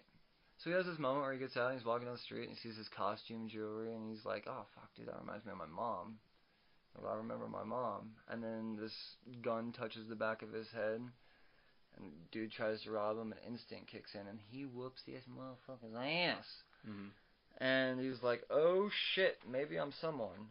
But during this whole thing we get like this detective motherfucker. Talk about the detective. You got more out. I really don't know much about him. They only show him a bit in the beginning. He finds because the last issue. It starts with him staring at Nightwing's old hideout where he burned down in issue 50. Correct. And the only thing that survived were the costumes, naturally. So this detective goes down there. You know, he finds no bodies, but of course he sees all these old Nightwing costumes and. Nightwing's been missing for a while. Town seems to have a lot of growing crime. Seems to be a bad time. He was kind of a symbol for Bloodhaven. Dude, Bloodhaven's fucked without Nightwing. He's their only hero. Because every other, like, hero, per se, at least that I've read in the 50 issues of Nightwing that I've read, has always turned out to be a shitbag. Like, oh, this guy might be good. No, you're a shitbag. You're a shitbag. Nightwing doesn't like you very much. I think that's one thing I really respect about Nightwing is I don't have a lot of allies, man. Like, yes, in the mainstream Justice League, everybody loves Nightwing, but he's in Bloodhaven by himself. Like, there's nobody else in Bloodhaven. He doesn't. The love interests, you know, like the guy, they come and go. Like, nothing sticks. It's a big part of his depression, which is a huge part of his character. But no, I don't know. I don't know where Nightwing's gonna go from here. But I hope that Alfred kicks him in the fucking ass and You know what? I don't care if he goes back to Dick Grayson. If he wants to stay Rick Grayson, I'm fucking fine with that. I am. I think it would be ironic if the new guy that you see, a spoiler at the end, you see the detective put on a Nightwing suit and he's holding guns. And I'm not gonna lie, I didn't realize at first that wasn't actually Rick Grayson, like, redonning his costume, and I was like, Rick Grayson's got guns! Like, oh wait, no, they just made this detective look almost identical to Dick Grayson back when he had his luscious, fucking perfect hair. And well, he's only been shaved for one episode. It's really my only, yeah, his hair grew back quick, like. And it's really my only gripe about this issue is they should have made the detective a little bit more distinguishable. Because it confused the fuck out of me. And I'm not a goddamn idiot. So, I mean, if it wasn't for Justin pointing that out, I felt stupid. But, it was a strong issue. Definitely fucking 8. Rereadable. The, oh shit moment was the detective putting on the Nightwing outfit. Gonna play guns. Nightwing. So, like, I don't know if we were talking about this earlier or not, but ideally, where I want to see the story arc go is a Rick Grayson new Nightwing team up, and maybe Nightwing could find or Rick, if you will, find a way to. I mean, it's a cool way to find himself. Something. I don't know. Like, if I were a writer, that's where I would go with it. But don a new mask. Yeah, I don't know. I mean, we'll probably get like a color change or something like that, or maybe he'll be fucking Dayfeather. I don't know. I hope not. We'll see. But I'm back on Nightwing. I took a break for like 15 issues and back on it. But this next story ties very much so into Nightwing, and I mean, Batman number 57, the man Tom King. Finally catches the KG beast. Yeah, dude. Tony S. Daniel doing arts. Tomei More. Does everybody's name rhyme on purpose now? Parents are either smart or, I don't know, people know how to create a stage name. Props to either one. But Tomei More doing the colors. And I let me just... the creative team, guys, kudos. Tom King has been bouncing around with a lot of artists lately. Since issue 50, you know, a lot of fucking hate, man. But that's not Tom King's fault. It's DC direction. It was DC manipulative marketing. I'll say it. It was manipulative marketing. DC made $1 million off of a key issue that is not a key issue. But, Batman number 50 was a re-jumping on point for me. I kept hearing the name Tom King just being used more predominantly almost like it was is the word adverb? Is that the word? Is that a household comic book name? For sure. Mm-hmm. Or adjective. Adjective? Like you Tom King something. Would that be an adjective? Guys, I'm stupid. I think it'd be more of a verb. Do we have any English teacher listeners out there? Fucking, I bet you there's some comic enthusiasts out there that teach some kids proper English good. Anyways, Facebook. They're not listening to this show.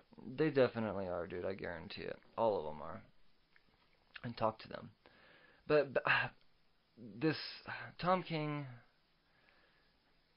since issue 50, I really, really enjoy it. I agree.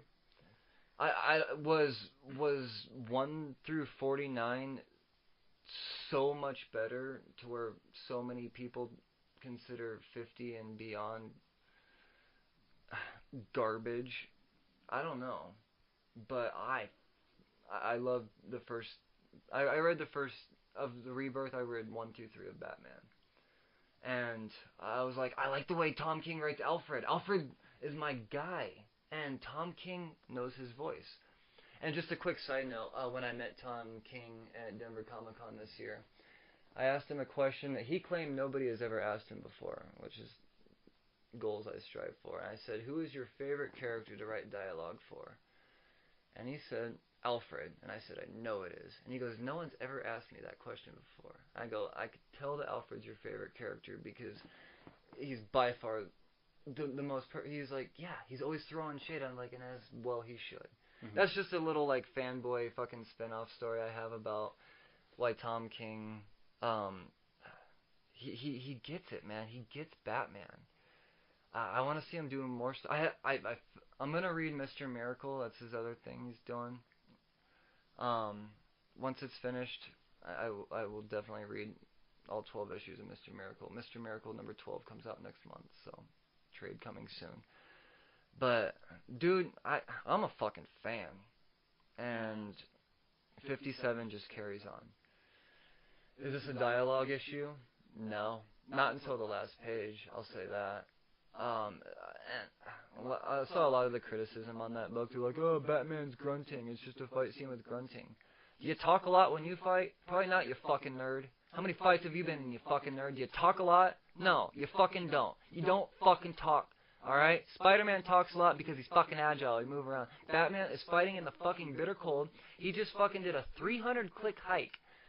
Got shot through the fucking door. You think he's trying to come up with some fucking dialogue while he's trying to beat the shit out of the man that just shot his fucking boy in the skull? No. Alright? That's my fucking rant on you fucking goddamn fucking dialogue garbage nerds. Go fuck yourself. It was fucking spot on. That's exactly what Batman would have said. It was, yeah, that's what you say when you're getting hit in the fucking face. He was getting his ass kicked the whole time. You know what happens then?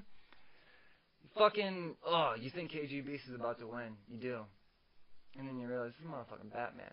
Boost coming down on Batman's skull. Nope. Motherfucking bat claw to fucking KGB's face. And at first I was like, oh shit, we're about to see some more fighting. I didn't realize how snapped his fucking neck, dude. And this right here, this redeems all dialogue in the book. And I'm gonna fucking quote the last page. There's so much more to talk about in this book, but I want to bypass all you fucking haters right now. And I say this passionately because I hate fucking haters that don't understand art or appreciate art. I don't know. So, Batman, or KG Beast, laying in the snow, neck broken. I will tell you who hired me if you help me. And Batman says, I am the world's greatest detective. These are his words exactly. I got a bullet in my arm and a body of hurt. There's a 300-click walk ahead of me through nothing but snow and ice. Fucking spits blood. Dramatic pause. I'm the world's greatest detective. I'll find who hired you, and I'll break them too. You can get your own damn help. So, Batman is... This poor Bruce Wayne, dude. So he gets... Let's recap fucking 7 issues real quick. He's left at the altar. Mm-hmm. He gets summoned for jury duty as Bruce Wayne against Mr. Freeze. Mm-hmm. We don't necessarily understand how that outcome turned out. But you can tell, because Tom King is such a good writer, that it fucked... I feel like that has fucked with Bruce Wayne more than leaving the altar. But it also came right afterwards, so it's hard to tell. And then we get some camaraderie with his boy. Like, we're building... Like, you feel like we're about to get a Batman story where Nightwing is a heavy part of it again. And then Nightwing fucking gets shot in the goddamn skull by a cage beast. Mm-hmm. Bruce Wayne has got to be out of his fucking mind. You think that guy's not fucking depressed enough? I mean, he's got... I think this is finally a problem that Batman finds that he can solve with his fists. I think this is exactly what he needed. This issue shows just he's ruthless. He does not give a fuck. And I love the fact that he does not give a fuck that KG Beast will tell him he doesn't. He's gonna find him. Doesn't matter. Like, right. He didn't go there to beat information out of him. He went there because he pulled the trigger, and he's got to suffer now. Mm-hmm. And he knows it's KG Beast. He'll live. His neck's on ice. Fuck. You know, KG Beast knows why he's there. He knows why he's there. For sure. The reader knows why he's there. Yeah. So I think this is really a case of less is more. you let Batman really just be Batman. Thank you. Let him have the mask. And you guys, I don't think you guys understand, all you haters, I don't think you understand how a comic book is written. Do you think that the only thing Tom King is doing is writing and grunt? No. He is writing, he's telling these artists how to draw these panels.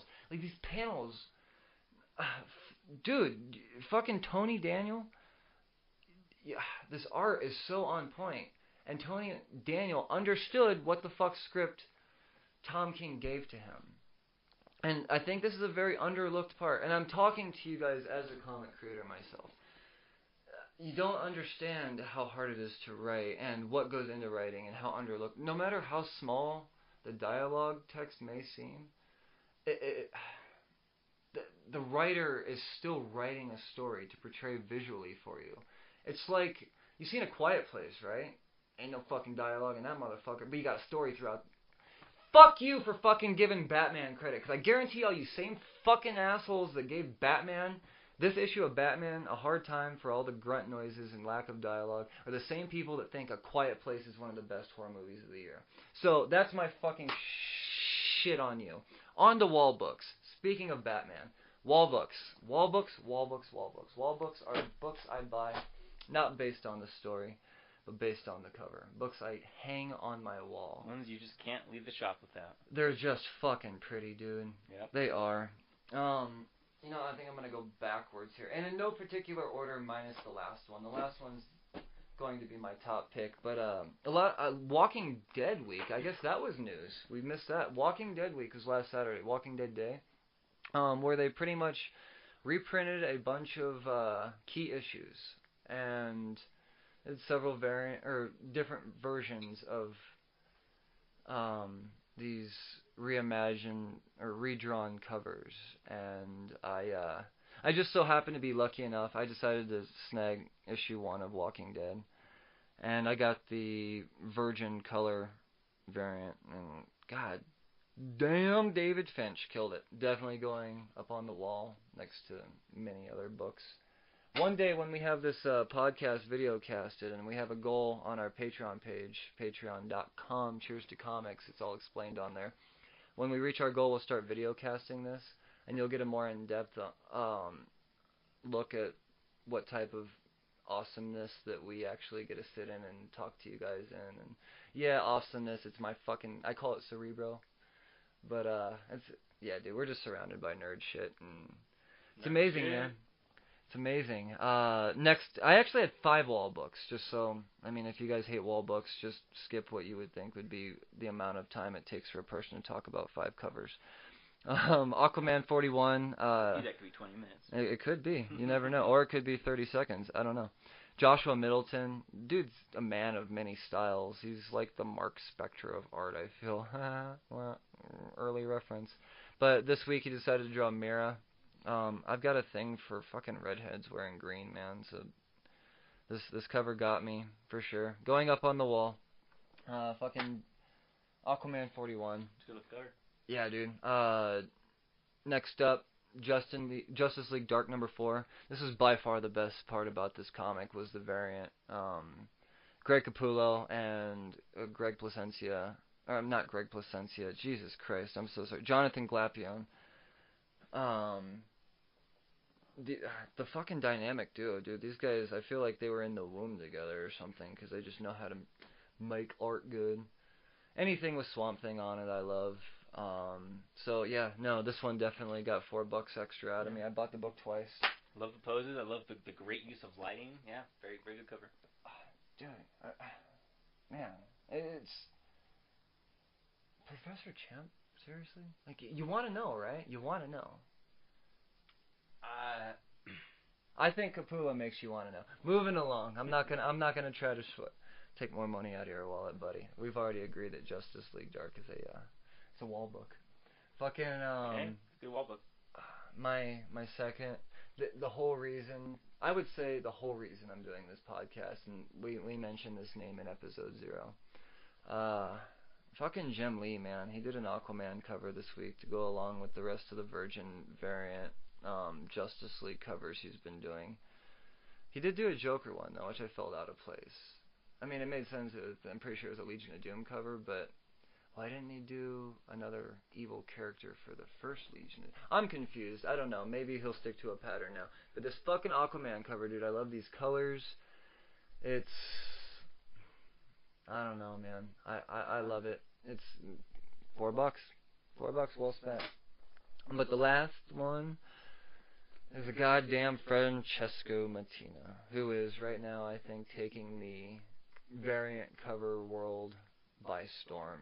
If you're not familiar with his work, he's your favorite. You're obviously brand new to comics or living under a rock, because I feel like he's got his fucking toe in just about everything that anybody should be reading. He's recently taken on Batman. Like, he started out with his variant covers doing Flash. All the Flash covers are amazing. Still doing some Suicide Squad variant covers. Deathstroke covers are... Oh my god, his use of red in Deathstroke and just the violence portrayed in just a single image is amazing.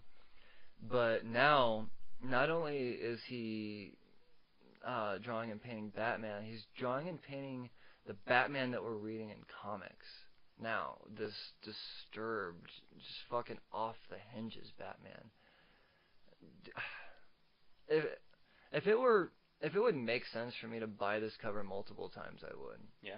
Just because I don't know, dude. Mattina strikes again.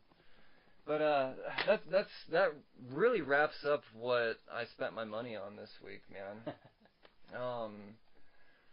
Fucking, if I had to pick a top book, well, let's ask you, if you had to pick a top book, what was your read of the week?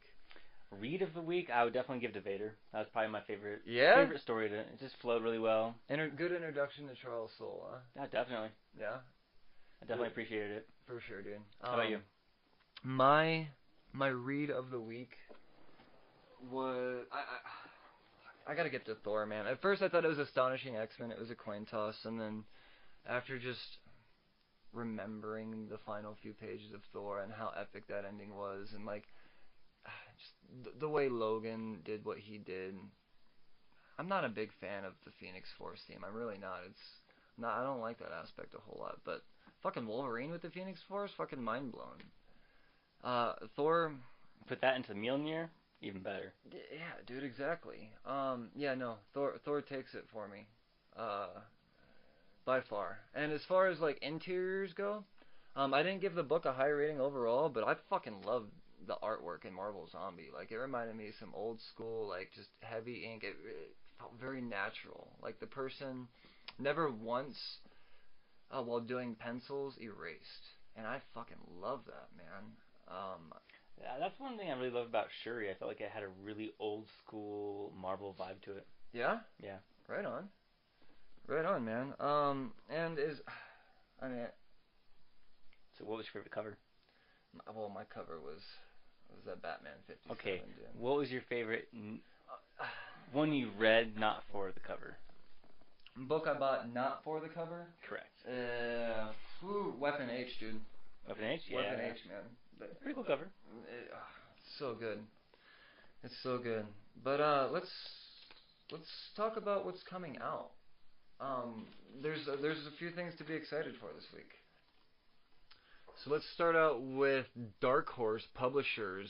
We've got Aliens Dust to Dust by Gabriel Hardman, also being drawn by Gabriel Hardman. This book, I'm going to just talk about it a little bit more because I am collecting this series, but I am actually collecting this book for the wall art and the fact that their cover B variants are virgins, and I think that was the first virgin variant that I really got into, and then I feel like the next week DC was like, oh, we're going to start doing semi-virgin variants, and it became a trend, and like everything on one section of my wall is all surrounded by the Alien Dust to Dust covers. So I'm definitely I'm reading the story too, the story's awesome, but I'm definitely getting this book for the cover, and you'll see it once you buy it. Another Dark Horse title to talk about this week would be Predator Hunters 2, issue number 3 by Chris Warner, art by Augustin Padilla and Niraj Menon. We're gonna, let's see here, what else do we got? We got a number 1 this week, don't we, Justin? We got fucking Whispering Dark, #1. Yeah, by Christopher Emgrad and Thomas Era. Yeah, that's how I'd say it. Era? Yeah. But, hey, know, another #1 could be something big. Might be worth looking into. Dude, #1s are always worth grabbing. Move on to DC Comics here. This book, it's going to be a new addition to my pull list just because Bendis has convinced me. I guess I like Superman. So let's see what's going on in issue 1004. God, that's a big number. Superman confronts Lois Lane and wants answers. Where is John Kent? What happened during Lois's trip into space with Jor-El? Why didn't she contact the Man of Steel when she returned? And most importantly, does she still love him? Or is the world-famous reporter looking to let Clark Kent down easy? Lois and Clark's relationship gets redefined in this issue, illustrated by acclamated artist Ryan Sook. So, yeah, throughout this latest Superman arc, there's been a lot of questions to be answered, like during the Man of Steel 4-issue miniseries.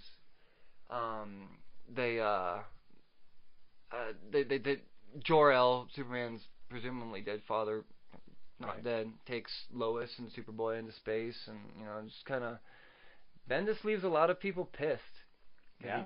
He doesn't really touch on it very often. I was like, where the fuck is her? Where would they go? And then now they're slowly starting to appear. Like last week's news was Superboy's coming back in issue 7 of Superman, and now we got this weird thing going on with Lois and Clark, and I don't know. It's I think a lot of answers are going to be had here for a lot of. But moving on, in the world of DC Comics, we got Batgirl #28. Marguerite Scott, Paul Pelletier, and Norm Rapund on the creative team. And next up, I know a book that kind of sparks your fancy a little bit and kind of intrigued me too. We have Batman Beyond 25. Go ahead.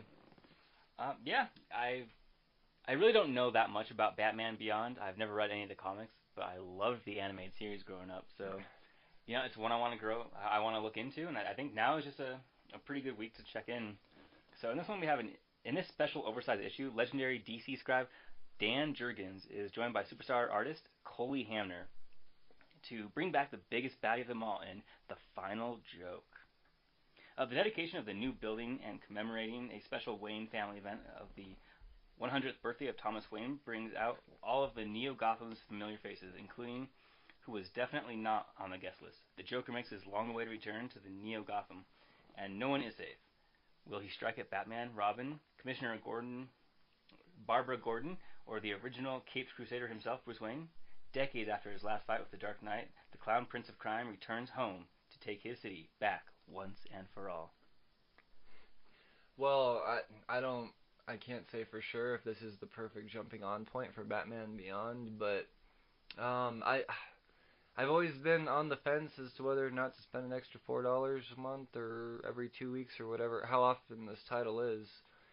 I think I'm finally going to pull the trigger and add Batman Beyond to the list, man. I love the series. Yeah, let's jump into this one together. For sure, man.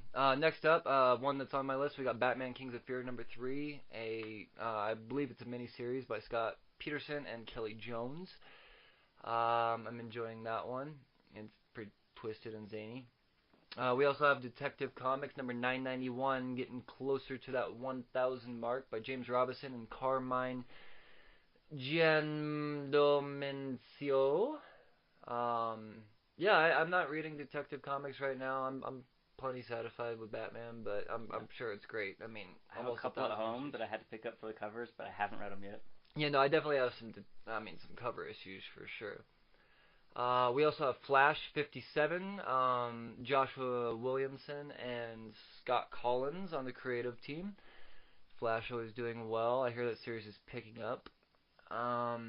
We also have Justice League Odyssey #2, another Justice League team, kind of more of a space team, I guess. The one Justice League title I'm not reading, and from what other critics are saying, the best Justice League title, so I don't know. It's probably worth picking up because I'm enjoying everything else. this one's interesting. I think it's just kind of a kick in the balls to Marvel because they're doing Old Lady Harley. Frank Thierry and Inaki Miranda doing the arts. That looks fun. Yeah, I'm definitely gonna pick that one out. That one's gonna be fun. For sure, man. We got Scooby-Doo Team Up. Fun series. It's doing well. 43 issues. Scooby-Doo Team Up 43. Charlie Fish, Dario Brizuela. Silencer doing well. Silencer number 10. Dan Abnett and Patrick Zurcher. Terrifics, another part of the DC New Heroes thing. DC number 9, written by Jeff Lemire, who is another writing god. Art by Victor Bogdanovich. Titans, Volume 3, number 28. Dan Abnett and Clayton Hentry doing the arts. Let's see here. We got Wonder Woman 57. James Tynion IV, Emanuela and Lapicino, along with Ray McCarthy. It really makes sense that James Tynion IV is doing this because it ties into that whole Witching Hour thing. So I think it's like it does say Witching Hour Part 4. So yeah, if you're enjoying Witching Hour, go with that. Let's see here. Oh, you know what else is exciting is Sandman. Books of Magic. Cat Howard's writing this one and Tom Fowler, so if you love the world of Neil Gaiman and the Sandman, that's kind of making a return. Real popular, for sure. What else do we have here? Can't believe you scrolled past Kiss. Well, yeah, there's Kiss comics coming out too, guys. I know you guys are all about Kiss. Guys, there's so many comics that come out every week. There's not enough time to. We really just pick and choose. But we're in the world of EDW, and by EDW I mean IDW. We got a Ninja Turtles macro series. Michelangelo is doing some Ninja Turtles. Oh, and Urban Legends. I like Urban Legends because they're retelling a story that was canceled early. So we're gonna get 26 issues plus I think the 4 issues that were never released, and we're getting it all re-released in color. So I'm very subscribed to this, and I've been wondering what's happened because I haven't seen it in a while, and it's back. So Urban Legends is fun. Neat. Old school story being retold. What else? Why don't you tell us about some Image comics, man? You know, I'm still catching up on a lot of old stuff. I really don't have anything to say quite yet, but I'm reading a lot of good stuff. I like a lot of what Image has to offer, but a lot of it's old. Just got a lot to catch up on. Yeah, for sure. Well, Image is coming out with some new series, so if you're interested in jumping on to some indies, like we got Burnouts number 2 by Dennis Culver and Giaffo. Yep, it's on the list. So yeah, it's only at number 2 right now. Good jumping on spot. Cold Sports, Cullen Bunn, Mark Torres. I love what Cullen Bunn has been doing. Days of Hate, that just sounds rad. Alice Cott, Danigel, Zazgel, lots of Z's and J's and whatnot. Sorry, dude. Die number 4. So this was a surprise comic that was unannounced. Robert Kirkman, the creator of Walking Dead. A lot of people are really confused what's going on right now. I don't know. I'm not reading it, but I hear it's super gory, and I would expect nothing less from a comic called Die. Sure. So, yeah, I guess Scott Gimple helping out on the creative team along with Chris Burnham and Nathan Fairbarns to jump on that one. Rat Queens, number 12. This is a really fun story. I checked out some teaser stories of this. Curtis J. Weeb and Owen Ginny.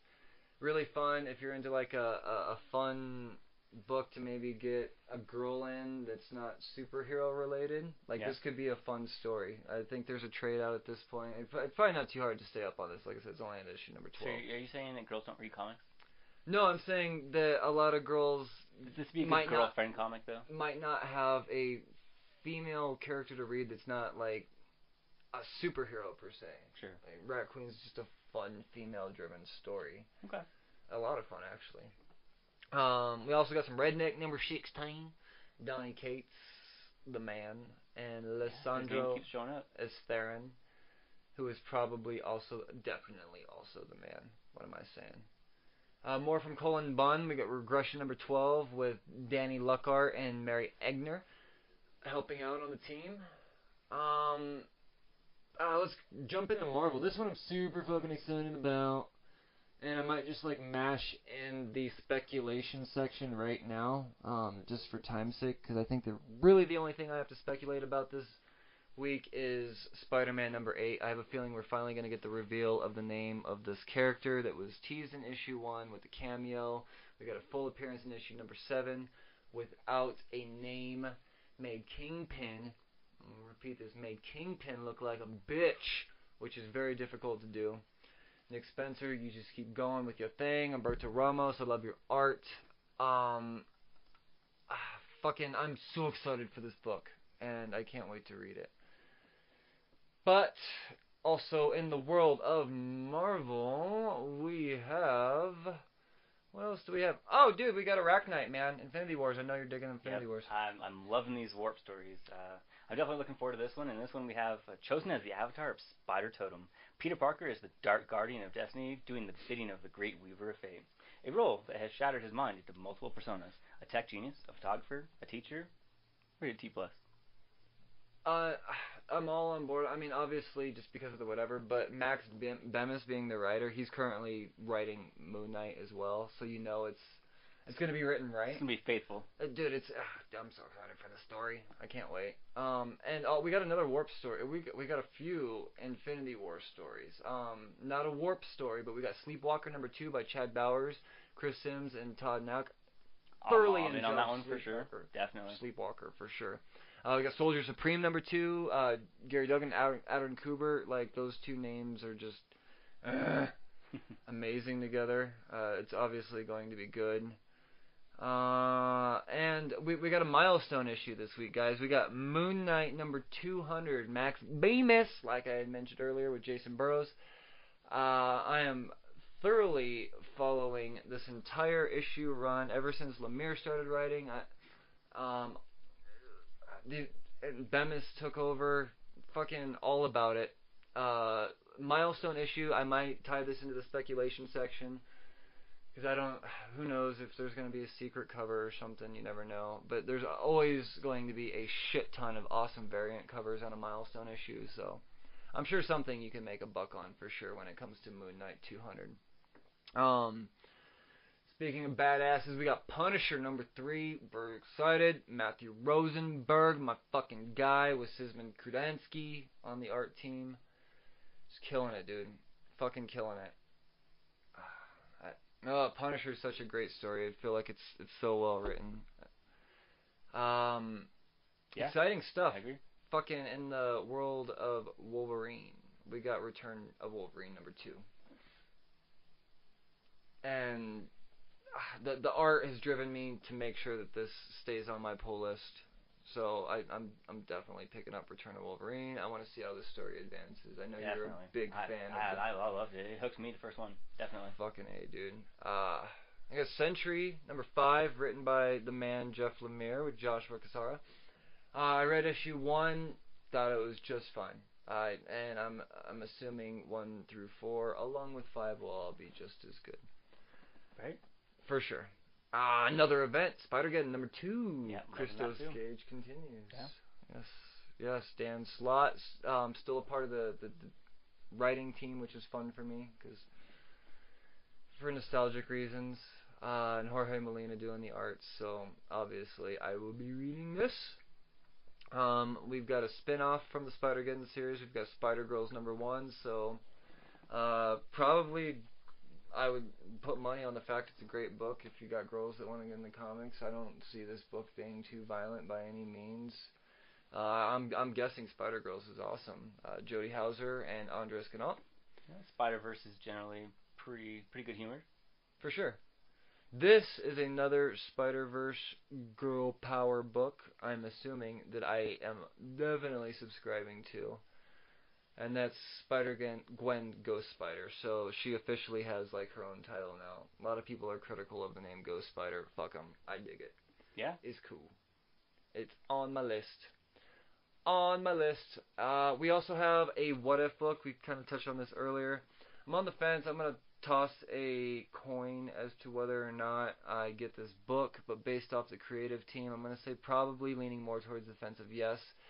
For one, Marco Cicchetto is an amazing cover artist, and it shows very well on this cover. Ethan Sachs, I really dig his work. Michelle Bendini, fuck it, I'm going to get this book. Yeah?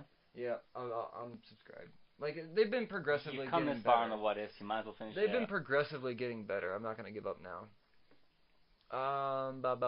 We got X-Men Black, Juggernaut, Robbie Thompson, Lonnie Nadler, Zach Thompson, Sean Crystal on the creative team, continuing the X-Men Black one-shot, 5-part awesomeness that's once again progressively getting better.